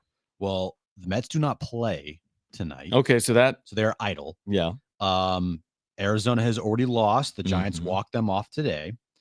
And right now, Atlanta leads the Rockies 1-0, top of the second inning there. So that game just started, and there's no other game that's of consequence to the Padres tonight. Okay, so basically just take care of business, win, get a game and a half up on that top wild card, which would be like the first time in forever that they'd be more than a game up maybe on that top wild card. Yeah, feels like that. You can now get 4 games up on the Mets if you win. That's right. And then a game and a half up on Arizona if you win. The Dodgers, John, do not play tonight. So again, you are 4.5 back of them. You could gain a half game back there. You could be 4 up going into the weekend. Like there's a lot, or not the weekend, but the weekend. My days are all mixed up because of Monday. But yeah, you win tonight. You put yourself in a really good position. Even if you lose tonight, you're still okay, but it would be better just, to win. Just win all these. You win the last 21 games. Every game is fine. so vital now. Every game is. All right. More on that on the other side. Plus, coming up next, we will give away tickets to see Train with REO Speedwagon, Tuesday, September 10th, North Island Credit Union Amphitheater. Tickets and info at Ticketmaster.com. Chase Fisher, CEO of Blenders. He's going to swing by and hop on the phone at 5 p.m. And after that conversation, we'll give away tickets to the Aztecs and the Beavers Saturday night at Snapdragon Stadium. But coming up next, we've got Train tickets to give away, plus more on tonight. San Diego and Detroit playing game 3 of their series at Petco. It's Jon and Jim.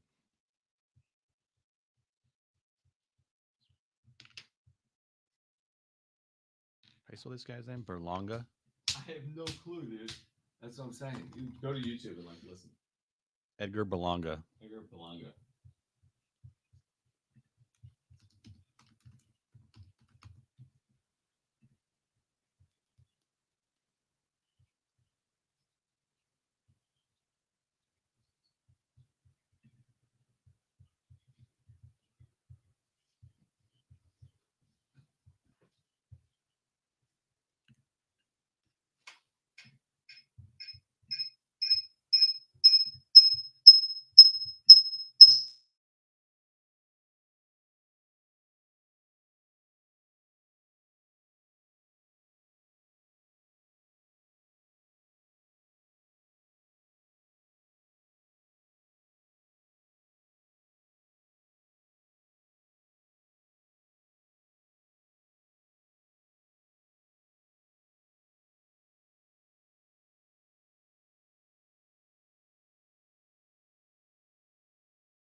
earlier this year. By the way, Chase Fisher, CEO of Blenders, will join us at 5 p.m. after we speak with him. The Aztec Oregon State game at Snapdragon Stadium. They unveiled brand new Aztec-inspired sunglasses today, benefiting Aztec Link. Be the Alpha sunglasses. We'll talk to Sean Lewis about that, by the way, coming up during the Sean Lewis Show at 6 p.m. Love it. And we'll talk to Chase Fisher about it at 5 p.m. By then, we'll already both have pre-ordered these sunglasses as well. But I was going to say, do you remember a time, it wasn't long ago, we're like, will they ever sweep someone? We're talking about the Padres. We're like, will they ever freaking sweep someone? Well, from that moment on, they've swept 6 teams. They're going for their 7th tonight. In fact, yesterday they won their 11th series in their last 14 tries since the All-Star break, which just furthers your point of they're tough to deal with in a series. Like, they're winning series at an absurd clip, 80% of the time. And again, in the postseason, you got to win a series. No one's 100% at winning series, but 11-3 in your last 14 series overall, I'll take those odds. They are playing amazing. They are playing the type of baseball that fans and us covering the team have only dreamed of watching and covering. Like, this is the best stretch, it feels like, it's well over a decade plus. Yes. That they have put together this type of run where they're kind of going back and forth in the first half. The first 100 games of the season is kind of like iffy. We're wondering, hey, can they win 84 games this year? Boom. They kick it in the overdrive, and they just go on a run that every single night you expect them to win. The amazing thing is, if they were just going to be the team that they were in the first half of the year, they would have missed the postseason. All that 82-83 talk that we talked about at length for weeks on end. Well, they would have missed the postseason. They'd be on the outside. And we'd say, because we previously had the conversation, well, if you win 82 games and make it, what does that really represent or recognize? What's the significance? But there is no 82. I don't even know what the number is going to be to get in, but it could be high 80s. It could be. Like 87 plus. We have 4 teams that could win 88 plus games, and one of them is going to miss out. Yeah. And all of a sudden, this is the American League of last year. A little bit, yeah. Where it took 88 or something games to get in. And the American League's pretty decent this year as well. Yeah. Well, you know what? You have some really awful teams. You do. That have benefited. Again, how many games have the White Sox lost? Therefore, their opponents have won that many games. So some things are inflated by teams like Miami, Colorado. Chicago's historically bad for today. 21st century, this is historically bad. But I kind of like it this way more. Remember when during the CBA, they're like, hey, let's have 7 teams make the postseason in each league. I'm like, to what end? We're going to have teams in that are 80 and 82. I kind of like it that you got to, quote unquote, earn it. The teams will have the 85 plus wins, not the 82 wins to go to the postseason. Well, in the American League right now, the Yankees, Twins, and Royals are the 3 wild card teams. 80 wins for the Yankees, 76 for the Twins, and 76 for the Royals. In the National League, Padres have 80 wins, Arizona has 79 wins, and Atlanta has 76. So it's pretty even. It's not like the American League is dealing with a team that's going to make the postseason with 82 wins, unless the Royals just completely nosedive, which they have recently, going 3-7 in their last 10 games. I think they lost like 7 in a row, and it's not been good, but still they hold a 5-game lead over Seattle, which is 71-70. And I don't think you're going to see a team that makes the postseason in either league with 82, 83 wins. I think it's going to be like 85, 86 might be the lowest. And I think what Jeff Passan tweeted out, it's been a few weeks now, of it being like wide open is really relevant and really does apply. You could always say, yeah, it's always wide open. It's baseball, and you've got the expanded postseason and crazy things happen. And that's true. And we've seen it play out. But, Jim, there are no 100-win teams, and there's going to be 12 teams in, like you said, without the 82-win team. There's going to be these 12 teams between, let's just make it up, 87 wins and 98 wins.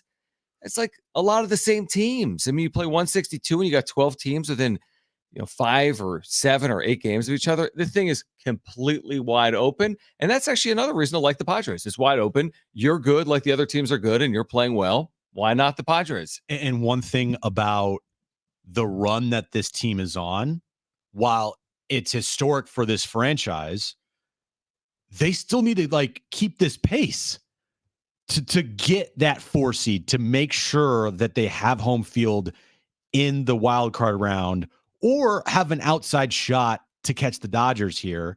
If you win tonight, you're 4 back with how many games to play? 20. So there's a clear outside shot at that. It's not like impossible to happen, but it's not probable. And you need to keep up this pace, which is win every game. Basically, I mean, you need to keep up the pace that you have had since the All-Star break to secure that 4 seed and make sure that you do make the postseason 100% and you don't have anybody there like the Mets to knock you out. Keep the pressure on. We promise you train tickets. The first caller to 877-767-4760 is going to see Train with REO Speedwagon Tuesday, September 10th. North Island Credit Union Amphitheater. Train with REO Speedwagon. First caller to 877-767-4760. We'll catch up with the CEO of Blenders, a San Diego State grad, making inroads in the San Diego State NIL initiatives as well. Chase Fisher joins us next.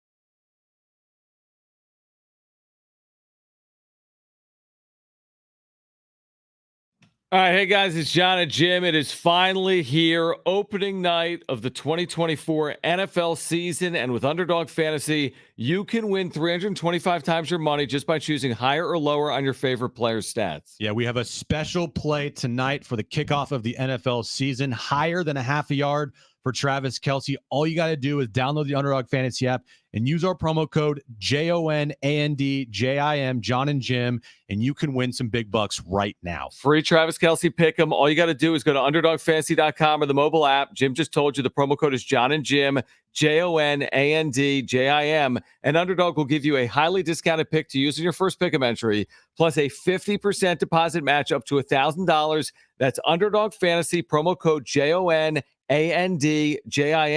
to claim your new customer offer of a gimme first pick and your deposit offer. Yeah, do not miss out on this Travis Kelce higher than a half total yard tonight to kick off the NFL season. Download the Underdog Fantasy app. You must be 18 or older and present in a state where Underdog Fantasy operates. Terms do apply. Concerned with your play? Call 1-800-GAMBLER or visit www.ncpgambling.org.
All right, this update is brought to you by Taco Bell. Padres looking for the sweep of the Tigers tonight. 5:40 first pitch at Petco Park. Moving over to the NFL, which kicks off here momentarily in Kansas City. 5:20 officially is the kickoff time as the Chiefs take on the Ravens. Game 1 of the 2024 NFL season. Alex Morgan this morning announced her retirement from soccer. She also announced that she is pregnant, and her final game with the Wave will be this Sunday at Snapdragon Stadium. And the Sean Lewis Coaches Show with John Rich and Coach Lewis will be tonight at 6 p.m. right here on San Diego Sports 760. Taco Bell is introducing the new Cantina Chicken menu with the new Cantina Chicken Burrito Quesadilla Bowl and tacos featuring their slow roasted chicken. Try the new Cantina Chicken menu today at a participating U.S. Taco Bell locations while supplies last. Contact store for participation, which varies.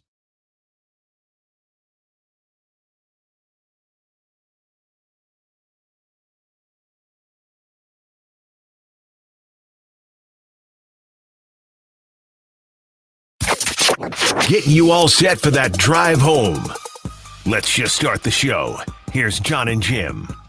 All right, San Diego and Southern California, what's going on? Final hour of Jon and Jim. We do have Aztec tickets for Saturday night, Snapdragon Stadium to give away. We'll do that right after a conversation right now with the CEO of Blenders, Chase Fisher, with us right now, San Diego Sports 760. It was awesome to see Chase at Snapdragon Stadium this past weekend. Obviously, it's just a huge supporter. I mean, he goes to San Diego State, and you got to be living your dream right now, supporting San Diego State student athletes. You've done it with the Mesa Foundation. You're doing it now with Aztec Link. We talked about this earlier. Blenders and Aztec Football officially unveiling the Be the Alpha sunglasses. Proceeds of $100,000 being raised for Aztec Link. Incredible stuff. The pre-sale is underway. Chase, appreciate you hopping on. I mean, what does this mean to work with your alma mater where you started Blenders? This has got to be a full circle moment for you. And thanks for hopping on, man. Absolutely, Jon. I'm stoked to be here, man. Yeah, it is really, really special. Truly full circle, something that is near and dear to my heart, and just carries a lot of deep connection personally for me. So it's a nod to my roots that played a pivotal role in my journey as a founder. You know, aligning the brand with athletes is really special to me, and not just supporting their athletic endeavors, but really empowering them as future leaders. So really exciting stuff. And these sunglasses are awesome. How did the design shape out? What can you tell people to expect with these sunglasses? And how did you go about designing these special Be the Alpha sunglasses that you could pre-order today? Absolutely. Yeah. So we really wanted to just like capture the Aztec spirit, the Aztec warrior, and really, really dig into those ethos. And, so we got really cool coloring, really nice details. We have the Aztec Warrior print on the inside of the sunglass and Coaches Be the Alpha slogan on the top rim. They're really clean. They're fresh. It's part of our iconic style, look and feel. So far, so good. A lot of great feedback thus far. And I'm really excited for people to start putting them on their face. Well, okay. First things, for people that haven't seen them, where do we point them, right? BlendersEyewear.com. They're available for pre-sale right now, and then they're available for shipping or in-store coming up later this month. So people should go to BlendersEyewear.com, right, if they want to pick these up? Yep, you'll see them on the homepage. All right, so they're available there on the homepage. I mentioned that we're talking serious money when it comes to name, image, and likeness, whether it was Mesa Foundation this past spring, now what you're doing with Aztec Link. This is the new world of college athletics, right? Like making a difference in the community with name, image, and likeness. What does this mean to yourself and your company with Blenders? It's exciting. Everything at Blenders, we love pushing the boundaries. We love being first. We love, breaking the conventional mold. And that's why we are where we are, and I'm always finding exciting ways to give back in meaningful ways. And with this new exciting trajectory we have in sports and with NIL, it's really given us a unique opportunity to connect and empower athletes from a meaningful perspective, and, getting them involved and, mentoring them and empowering them. So for me, it's just like super special because although I didn't play football, I was an athlete. I competed. I competed in surfing, and I needed to get involved. I needed support from brands, and it's really cool to be able to give back at a meaningful level, especially a place that is so close to my heart. So I'm having fun with it, man, and we're just getting started. Yeah, I love Blenders. I wear Blenders all the time. I've been wearing Blenders for years here. Well, actually, you gave real quick. Yeah. Let me e-break it. Jim actually gave his groomsmen a month ago because I was the officiant for his wedding. Guess what he gave his groomsmen? He gave Blenders sunglasses to his groomsmen about a month ago when he got married to Aaron in, May, 2 months ago, right? Yeah. I love Blenders, but I feel like with the partnership with Dion and the craziness that happened last year with The Rock putting on Blenders sunglasses on game day, that just is like a rocket ship for the brand, right? Absolutely. I mean, truly. I mean, it's taken us into new heights and has really given us the permission and the credibility now to go into bigger mainstream sports. I mean, I started here in San Diego on the beach selling out of my backpack, and now we're talking about partnerships on the field and professional sports and NIL. And it's just really exciting to see how far we've come and, being able to just really make it heartfelt and special for the players. They want to be involved in cool things, and Blenders is a cool brand, and that's what makes it special, So, we love it, man. I'm just like a little kid right now, just soaking it all in. It's been amazing. It's a really cool, it's an amazing brand, as you know, but the launch here today with this Be the Alpha product has been really incredible. Again, Chase Fisher, CEO of Blenders, with us right now. Jon and Jim, San Diego Sports 760. Check them out for yourself right now at blenderseyewear.com. You talk, I love when I hear you talk about like being innovative and cutting edge. And then I kind of think about what's going on with San Diego State football with Sean Lewis. And I know it's new, but he's known as an innovator, and he's very aware and savvy, and his branding with Be the Alpha. Do you feel that alignment with Sean Lewis and yourself as you went through this process? Absolutely. I mean, he was in Boulder last year. He coached with Prime last year. Yeah. So that's another full circle moment. And, when I heard he was hired, and it was like, wow, this is it. This is our moment, and his energy, his enthusiasm, his excitement, and his passion for the game is just unmatched. And that's what these players need. They need heart, they need hustle, they need relatability. And Sean is young, and he brings that, he really brings that energy. And I think that's what the program was lacking for a long time. So this new era is just exciting, and we're trying to bring the heat with our sunglasses too, and everything we can do to help support these athletes. So exciting stuff, man. And what's next now, Chase? I mean, you guys are, partnering here with San Diego State basketball and football. You have Colorado, by the way, we were watching the game the other day, and you had the national ad playing, which was awesome. But like, what's next? Do you want to explore more with other college football teams and basketball teams, or where's the future of Blenders and this NIL, going here? Absolutely. Yeah. So we're still just getting started with NIL. I mean, obviously, a big focus of ours is continuing to dominate our home court, which is San Diego. So we want to continually focus on the partnerships we have at hand, keep nurturing and growing Colorado, but also keep growing and nurturing San Diego State. I want every partnership to be bigger than the last. So with Aztec basketball with $75,000, Aztec football is $100,000. I want to keep going up the chain and keep giving back in a meaningful way. So we're committed to NIL. We're committed to the partnerships we have. We have our sights set on new schools next year. I don't want to spread ourselves too thin by going too fast. I want to do it right. I want to do it in a meaningful way. But UT is definitely another school we're looking at for next year as well. But San Diego State is going to continually grow, and it's a program that deserves it. We should see these programs and these players grow. That's what the city needs, and these players are really the heart and soul of this community. So we're going to keep doing what we can, but we're not leaving San Diego by any means. And to that point, expanding here, the recent collaboration with Peggy, the super fan for Colorado, that's just like things that, you can expect to see from Blenders in the future, correct? Absolutely. We're all about breaking boundaries. We like to be unconventional. We like to be unpredictable. We like to, I like to take risks. I like to do things that are different. And that's kind of where I'm at. That's why we are successful. We haven't really followed the traditional playbook. Everything's been unconventional. And same with Sean Lewis. He's an unconventional coach, and I think that's what's going to make him successful. And that's what makes Coach Prime successful. So that's the underlying, common denominator, is just this belief to do things in a different way. And that's what Blenders is all about.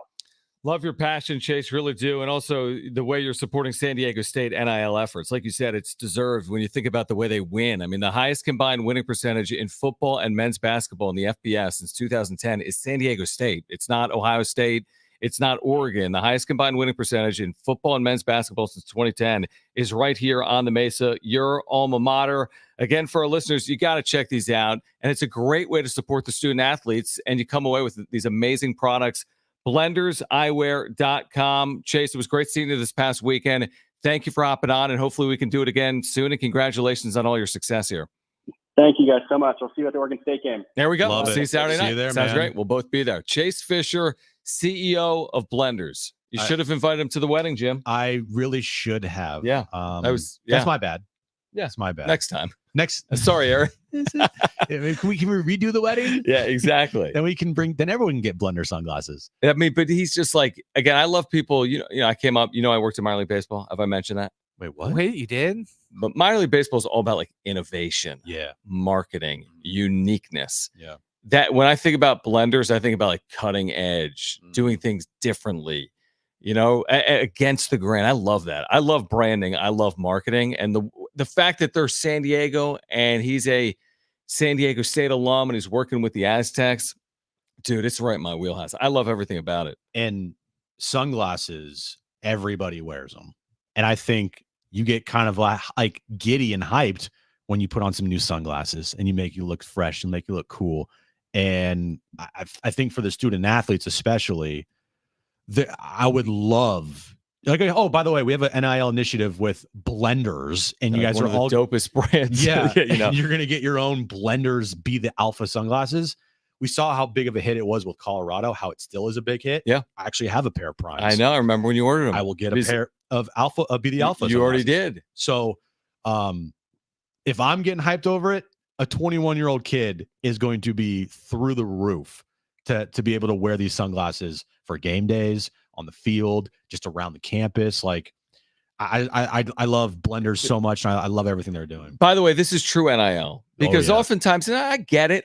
Listen, you want to play quarterback and you're a 5-star player, and all of a sudden it becomes a bidding war, and it's like Miami and it's Ohio State, right? And the University of Florida, and players are making tons of money, which is reasonable. But this is like true NIL. It's not just, hey, we want the best quarterback. Here's $1 million. This is San Diego State student athletes, and you've seen some of the imagery and like some of the billboards and some of the photos and graphics. Like these are players like, the Danny O'Neills and the Tano Latulis, who's a linebacker on this team, and like all these players and student athletes, and they get a chance to be a part of a campaign like this. Like this is real NIL, as opposed to just, hey, you're the best quarterback. Here's $1 million to go play wherever.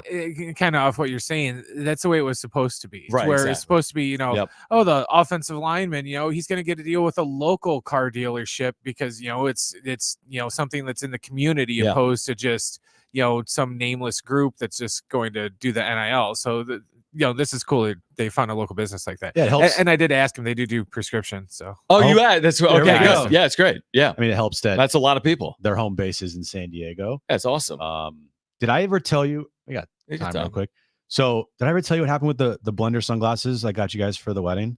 I don't recall. I don't think so. Nah, I forget. So, I was packing up the sunglasses in like the goodie bag, whatever.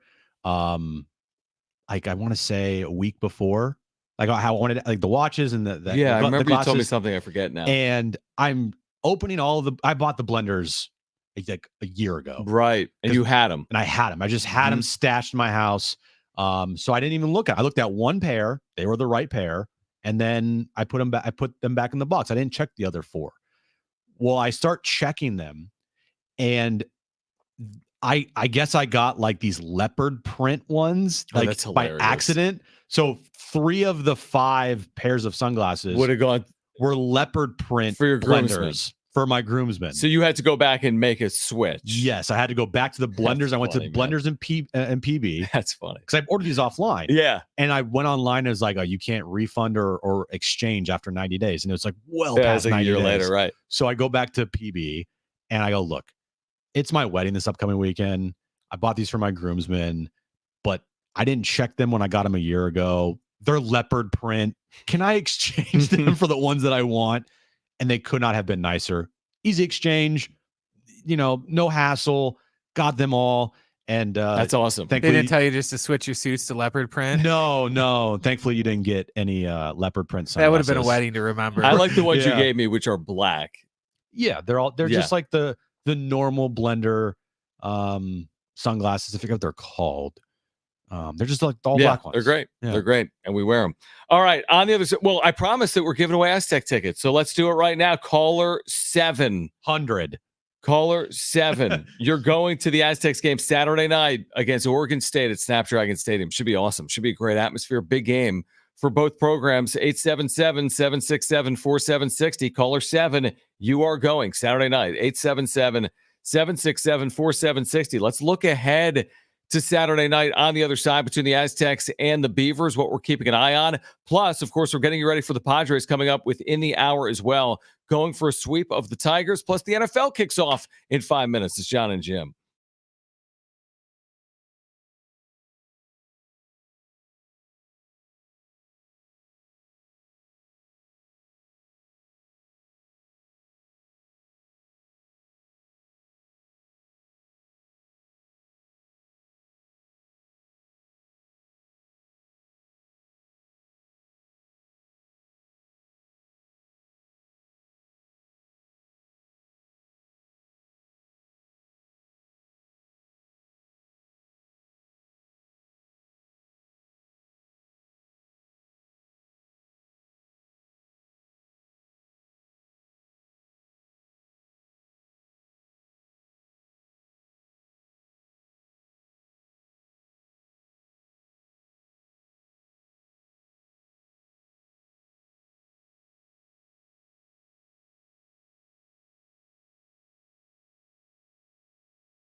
So NFL opener, Chiefs Ravens delayed 20 minutes because of lightning.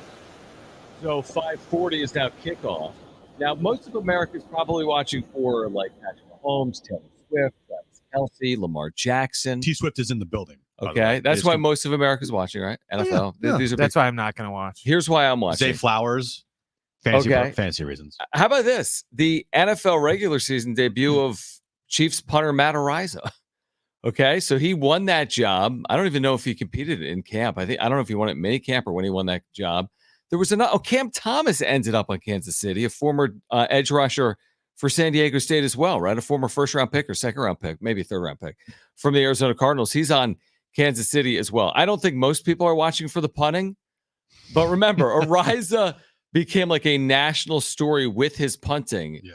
Well, I wonder if could we get one of those here tonight? One of those 80-yarders from Matt Araiza. The thing is, they don't need him to kick it 80 yards. How often are they punting from inside their 20-yard line? Dude, if he punts one 80 yards, Chris Collinsworth's going to have a stroke. He'll lose his mind. Yes, He'll lose his mind. He will definitely lose his mind. So what do you make of the delay there? Honestly, I think it means more viewers because now you're pushing later in the West, and it's still not crazy late in the East. This isn't like an 11 p.m. start. It's going to start at 8:40.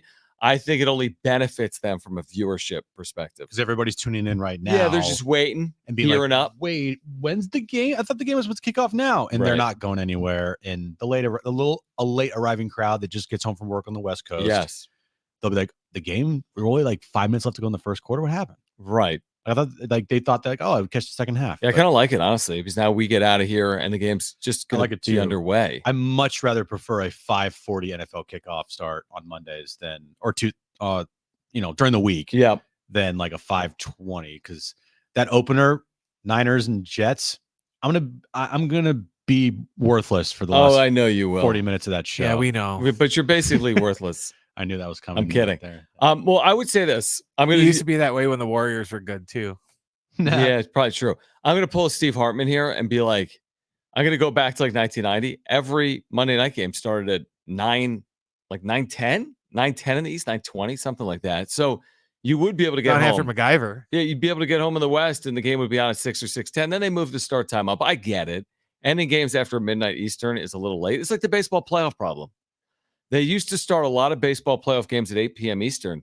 The games used to take 4 hours. There was no pitch clock. Nobody was watching. No young people were watching. There were no 13-year-olds up at midnight Eastern watching. By and large, you lost a lot of your audience because the game was played so late. Last night was a little bit of that where you get 6:40 start. Game ends at around 10:30. Yeah, exactly. But yeah, so imagine, again, we're talking to people in the West, but some people have lived in the East and you know it. Imagine that game 2.5 hours later because it's an MLB postseason game. Postseason game. It starts at 8 o'clock. How did I texted you? How did we do the wrap-up shows when we first we were started? talking about that because there was no pitch clock. There was no runner on second base in extra innings. And the game started at 7:15 or 7:10. Yeah, and we had a couple of nights we probably started a wrap-up show on the radio in 2020 and or 2021 past midnight. Was anyone listening in the world? Well, your relationship is fine. You're still married. You have a kid. Yeah, true. And your relationship didn't exist then. Your current relationship didn't exist. My current relationship did not Honestly, exist if not for the wrap-up show, you're not married to Aaron. Prove me wrong. Because if you think about all the factors at play, yeah, would it have occurred without the wrap-up show? Maybe, yeah, I think okay, so. The wrap-up show didn't play a role. Maybe a little role, but not as big of a role as you wanted to have. I wanted to play a huge role. No. Okay. She didn't know about the wrap-up show before me, so she didn't. No, unfortunately not, John. But she knows that it existed, right? She knows it existed. She didn't even know about Jon and Jim before. She's like, "Wait, radio? You do That's radio?" Why they called you like radio guy or whatever, radio show guy. And Aaron didn't know when she would listen if I was Jim or if he was Jim. She didn't know who was who. Right, but now she does. She does, yes. Now she does. Yes. All right, let's look ahead to Saturday night again. Oregon State, Washington State. Padres about to get underway. NFL opener about to get underway as well. And also, did we gave away the train tickets, didn't we? No? Are you sure? All right. Call right now if you want train tickets. 877-767-4760. First caller to 877-767-4760 is going to see Train Tuesday, September 10th at the North Island Credit Union Amphitheater, 877-767-4760. First caller is going to see Train. It's Jon and Jim.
All right, this update is brought to you by Taco Bell. Padres and Tigers, game 3 of their series final game.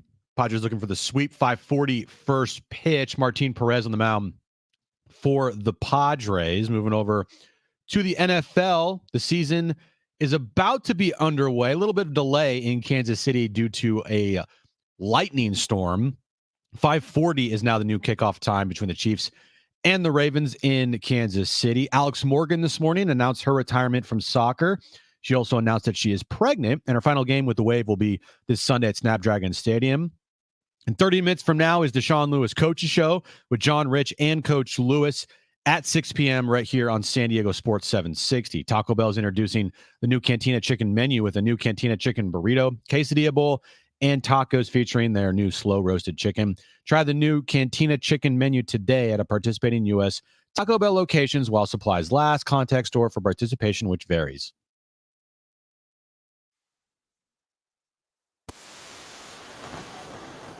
It's interesting. We're talking about, obviously, the NFL about to get underway tonight in the next 10 or 15 minutes. And earlier we were talking about, like, when's the last team to three-peat? And the answer is never. But I got to thinking, like, what type of feather in the Mahomes cap in the GOAT conversation would that be alone? Yes, he wouldn't have the same number as Brady, but be 20. He'd be like 27. I mean, how old is he? Young. He's under 30. I know that. He's well under 30. I don't. Is he 28 even? He's young. Google that. You have Google? I have Google. Problem is my computer sucks. Great. Your computer really does suck. It just is very slow because there's a lot of things happening. You're like making things happen. He's 28. 28. So here's my point. You three-peat. Everyone's like, when we're watching Brady, I'm like, this ain't happening again. Like 7 titles and all the Super Bowl appearances and AFC championships. Like, this is impossible to ever replicate. Here we are, like a moment later, Patrick Mahomes. I'm not saying he's replicating it yet, but he's on his way to doing some replication. And if they do win this year, they are the betting favorite to do it. If they do it again this year, like, is it even like right to be like, well, no, Brady was better than Mahomes? Like, what? Really? Yes. That's accurate? Yes. Still. Why? Just sheer because he's older and he played for 20 years, but Mahomes only played for 8, so he can't be better? Yes, John. So because of that. When all things are said and done, then we can decide. Because what if we're saying after he wins his 4th title in 5 years, he's better than Brady? And what if he never wins another title again? But I'm saying, is it solely then going to be based on the volume of titles? That's the only thing. Like, well, he's going to if he wins his last one, he's going to put up numbers. He's going to put up MVPs. Right. So that will be on par with Brady for sure, and he could pass Brady one day in a lot of categories. But if he also, it's like the Jordan and the LeBron conversation. LeBron has passed Jordan in almost every category you can think of. But rings. LeBron's 4-7, I think, in NBA Finals, or 4-8 in NBA Finals. No, 4-7 because he lost 3 to the Warriors. I'm looking that up. It says in August of 2024, he's been to the finals 10 times. He's 4-6. 4-6. There we go. So he's 4-6 in finals. Not great. Jordan 6-0, and LeBron has all the numbers. But Jordan has what matters most. He also has 6 finals MVPs. He has 5 league MVPs. He has double-digit scoring titles, all-star games, all that stuff, right? So it's about the longevity. So we can't say then that Sandy Koufax was a better pitcher than someone that had more wins or more titles than him. Wait, say that again? It's about then longevity, because Sandy Koufax had a 9-year run, as good as any pitcher in the history of the game. Yet we're going to say he's not as good. I'll give you the example. He's not as good as Clayton Kershaw because he didn't have the 200 plus wins, and he didn't have as many. I'm making it up. Kershaw's not the right example. He doesn't have as many titles. Like, why is it always based on compiling? Why does it always have to be based on length as opposed to, I watch football and over this 10-year period or 5-year period, there's never been a player as good as Patrick Mahomes? It's hard to compare when you have the longevity versus the guy that had a stretch of, like, say, 9 seasons where he was dominant. It's hard. It's hard to compare. So apples, oranges. Yeah. So then you go to the championships. Yeah. Okay. Look, Brady back in the early 2000s, he was doing what Mahomes is doing now, not putting up the numbers that Mahomes is putting up, because Mahomes has won multiple MVPs already, 5,000 yards. I mean, he is incredible. Brady wasn't doing that. But if you're just looking at titles, Brady won 3 and 4. Mahomes right now is 3 and 4. Or no. Yeah. 3 and 4. 3 and 4. You okay? That's what happens when you pound food at the break. I was drinking water. Okay. So I'll give you one more hypothetical. Brady's 7 and 3, right? Hear me out. Mahomes goes 6 and 1 in Super Bowls. Okay. Or, you know what? Even wins 7.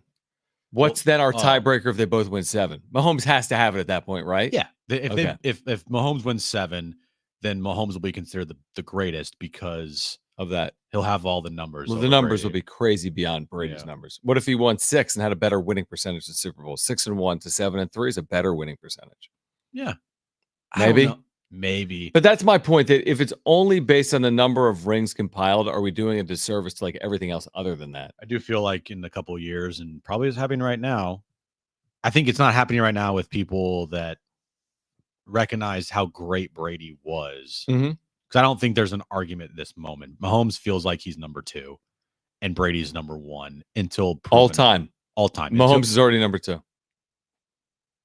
I mean, Joe Montana would like a word. Right. Yeah, but it's Right? such a different world. Yeah. It is. Well, that's where I wasn't even saying today. That's not my point. I was saying the three-peat world, where if you do something that's never been done, sure, you haven't won 7 titles, you haven't had a chance. You're 28. And that's where Mahomes will need something like that to strengthen his case against Brady. Yeah, that's true. Because what Brady has that a lot of people don't is 10 Super Bowls gone to, and then the 28-3 comeback. Like, and the first overtime win in Super Bowl history. And the tuck game. And, well, to get him to the point where he could even be in this conversation, maybe. I meant like achievements, not like getting by by lucky coincidences. It's kind of like where, like, if not for that night, then does this even play out the exact same way? Yeah, like comebacks and those things are, because right now Mahomes last year was the first time Mahomes had to go on the road to win a playoff game, so he squashed that narrative. Right, and that's kind of like credit to him because he's Yeah. been the highest seeded. He's been on the higher seeded team. Right. So that's credit to them. Credit to them. They went to Baltimore. They beat Baltimore, and then they went on to win the Super Bowl. Oh yeah, do you remember that game? That was a really good one. Okay, so how about this, man? Think about this locally for a second, because we've spent so much time on the Padres, and I think rightfully so. And of course, we discussed the NFL as well, and you can hear it on San Diego Sports 760. How about this? The NFL season begins at the exact same time as the Padres and Tigers. And locally, you know what matters more? It's the Padres, who are enjoying this incredible second half. They've reached 19 games over 500 for the first time since 2010. Yeah, I know there's 70,000 people at Arrowhead, but guess how many people will be at Petco tonight? Every seat will be filled. Be 45,000 people there. Same thing this weekend against the lowly San Francisco Giants. It's like NFL is huge. But you got to be careful here. We have this conversation sometimes off air, that just because the NFL is the largest sport in the country, and that is indisputable. NFL is the biggest sport in the land. It's indisputable.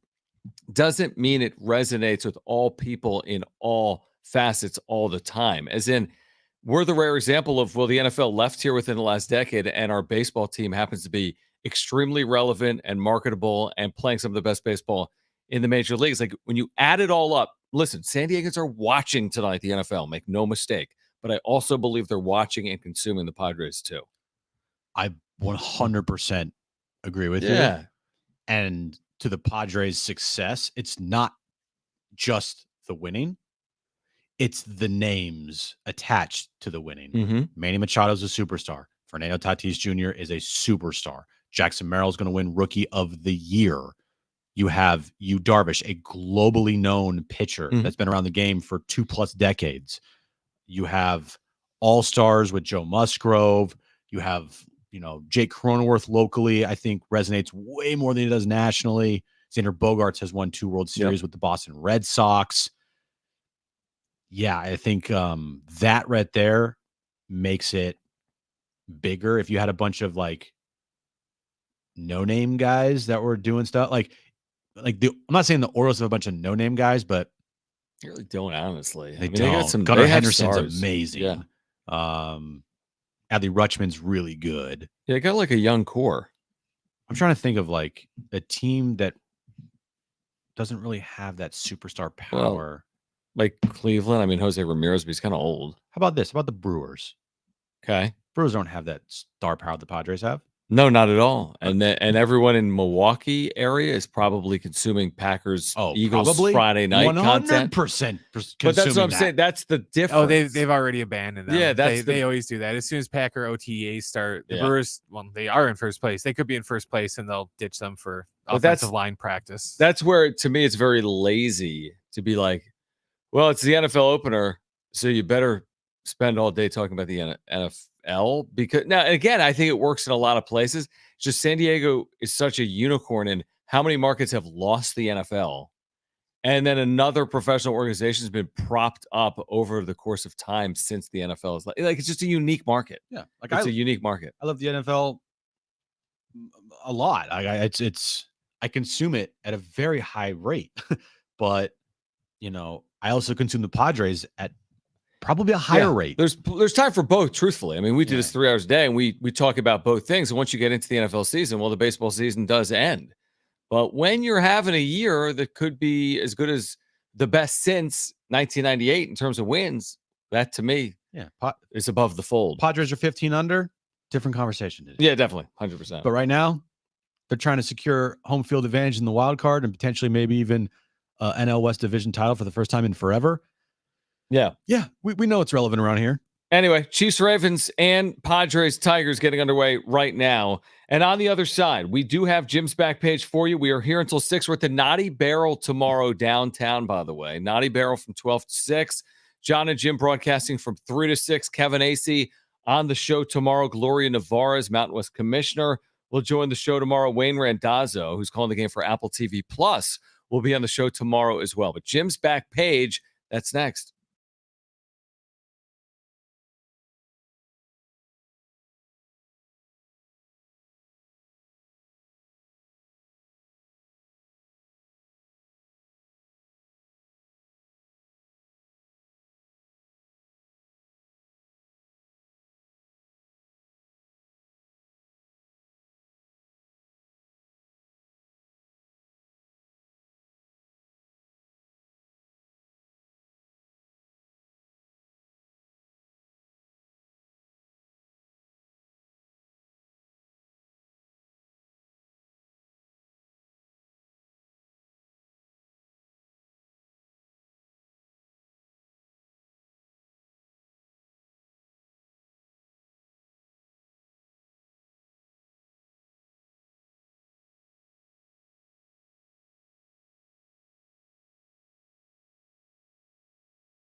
A lot happening, John. Yeah, there is. This is a good night, truthfully, for multiple televisions. We're all intrigued by Chiefs Ravens as the opener of the NFL season. We're all intrigued by Padres Tigers, game 3 of this 3-game series. A really good night. And with YouTube TV, can you do the No, I can't because it's Padres.tv. Nope, that's the problem. You're right. But with multiple devices, right? Break out the laptop for one, the TV for another. Boom. You can do it. It just takes a little work.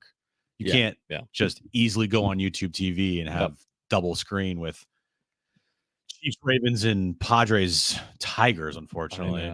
I keep wanting to say Padres Lions, by the way. Why? Because of Detroit. But they're the Tigers. I know. NFL. I don't know. Tigers and Lions and Bears. Oh, my. Yeah. I don't know why.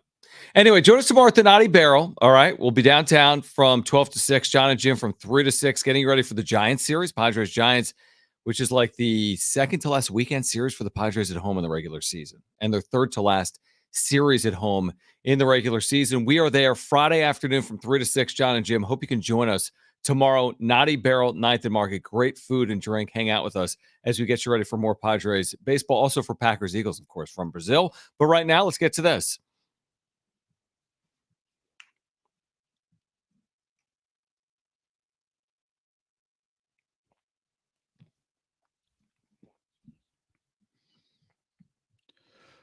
We are entering fall season, John. Like fall down? Or, the season. Okay. Yeah. Not weather-wise, because it's hot as hell. We're going through hot, a heat man. wave It's right hot, now. yeah. But we are entering Halloween time, with October coming up here. And Tyson, the brand of chicken, are releasing spooky nuggets for Halloween season. They have been already spotted at Walmart stores with a ghost on the nuggets, a pumpkin, and a bat. So you can get nuggets, chicken nuggets, and they're a ghost, a pumpkin, and a bat. And they're called the spooky nuggets from Tyson. Is that a reason for you to do you like eating chicken nuggets that are in shapes? I do. No, not going to lie. Do you? It brings me back. No, seriously. Okay. They're good. That's why I asked it. Yeah. Like dino shapes. Oh my God. Okay. Dude, dino nuggets with Kraft mac and cheese. You love. So you would prefer it over just a nugget. I mean, I don't discriminate against nuggets. But you say, now, do you need dino macaroni too? If but it's people available, do like 100%. it. It is true. Jones loves like the little bunny mac and cheese. Well, yeah, everyone loves kids. that. I know it's true. Yeah, Jim's 40. No, you're 30. No, you're somewhere between 35. I'm in the middle. You were always 35. You've been 35 for 4 years. You said that when I was 34, and you're like, you've always been 34. You're always 35, dude. All right. I was going to say next question. Next question. Boo Buckets are returning to McDonald's with a whole new look. 4 new Boo Buckets will be available coming in October at McDonald's. John, if you're unfamiliar with I don't know what it is. Boo Buckets are, they are used to get candy for Halloween. So you can get these Boo Buckets at McDonald's to give to kids to use for trick-or-treating. They have a blue, green, orange, and white Boo Bucket this year at McDonald's. Okay. Yeah. Sounds great. So these were posted by McDonald's. The designs are different, and they will likely be released in mid-October. Brent got to experience Crumble Cookie today for the first time. Oh, really? What'd you think, Brent? He's going to hop on mic here. Well, it wasn't for the first time, but I had the Beetlejuice one that Jim talked about like a week ago. Got you. Yes. Okay. Got you. Okay. Well, Crumble Cookie was in the building. And Crumble Cookie and they're testing 4 new dessert options for this week. Here are the 4 new items. The brownie sundae, the brookie pie, the orange square, and the cherry cheesecake. Is the brookie pie from the sponsor? Hi, Brookie, or what's that ad? She retired from plumbing. Now she's making cookies. Co-branded partnership with Culpepper Plumbing and Crumble Cookie. Hey, Brookie. Hi, Dad. Whatever it is. Because what is a Brookie? That's not a Blondie. A Brookie cookie. What's the Brookie flavoring? Jim? A brookie pie is a chocolate cookie smashed with a brownie in the middle, and then not ice cream, but like a whipped cream in the middle of it. That sounds good. So you like those little cups? It's like a brownie cup. So which one of those would you get of the options? I think I might go brookie pie. Okay. Yeah. Yeah. because you get the chocolate chip cookie with the brownie in the middle. $99 train cleaning. Exactly. A voucher. Hey, pick up this brookie. Makes no sense. Rain cleaning. Oh my goodness. And finally, Brent, you're in luck. Reese's Puffs, Cinnamon Toast Crunch, and Lucky Charms are creating a new mix of cereal called the Kelsey Mix. Come on. Really? Seriously. Reese's Puffs, Cinnamon Toast Crunch, and Lucky Charms are partnering together to create a flavorful breakfast cereal with all 3 breakfast cereals into one, and they are calling it the Kelsey Mix. Now in stores. I'm cool with that. I'm not annoyed by Kelsey. I'm just annoyed by his girlfriend. It's a little interesting, is what I would say. All right, so that's the back page on this Thursday? Yeah, that's all I got. All right, Jim will be the worst next Monday beginning at 5:20. Yeah, I'm not paying any attention to the show. Wait, hold on. Monday is... He's going to pay less attention than he normally does. Correct. What's happening Monday? Are Padres off Monday? Are they off on Monday? I feel like they could be. It's a Monday. They're traveling. Or they could be playing. They're off. Yeah, you're not gonna be paying attention to anything other than reading Niners scouting reports for 2 hours, and then once the game starts, watching the Niners for 4 hours. Correct. Maybe I'll just give you an early dismissal. I mean, you just leave. Honestly, who says no to that? I'd be your best friend if you did that. Well, you don't work for me, but I could just do it. You just leave. I mean, I'll be here. Who would know? Whatever. If you left, truthfully, no one would really know. All right, so we are keeping our eye right now on the opening drive of the NFL season between the Chiefs and the Ravens, and the first inning between the Padres and the Tigers. As the Padres go for a sweep, looking for their 7th sweep of the year after the heroics of last night from Fernando Tatis Jr. Can they do it again with Martin Perez on the mound? They just feel unstoppable. They really do. They're going to win another game. They're going to they're just going to have another comeback. They're going to have another great moment. Jackson Merrill's going to be in the middle of doing something again for the Padres. Hey, Schulte, did you flex Zay Flowers? He's like, guys.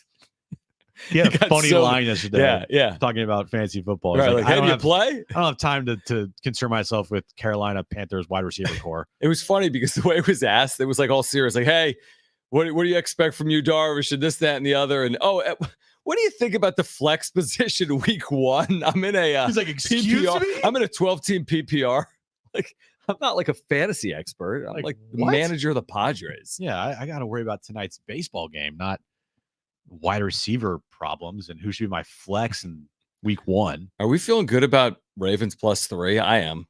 I'm feeling real good about Ravens +3. Yes, I'm feeling fantastic. I'm feeling real good about that. All right, back tomorrow. Join us from the Naughty Barrel beginning at 3 p.m.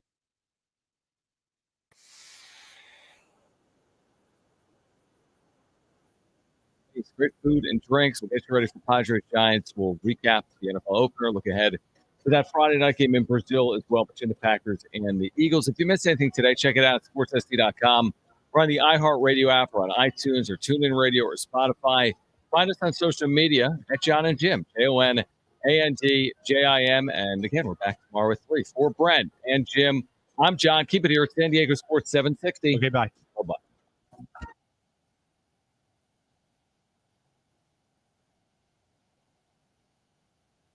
Ciao.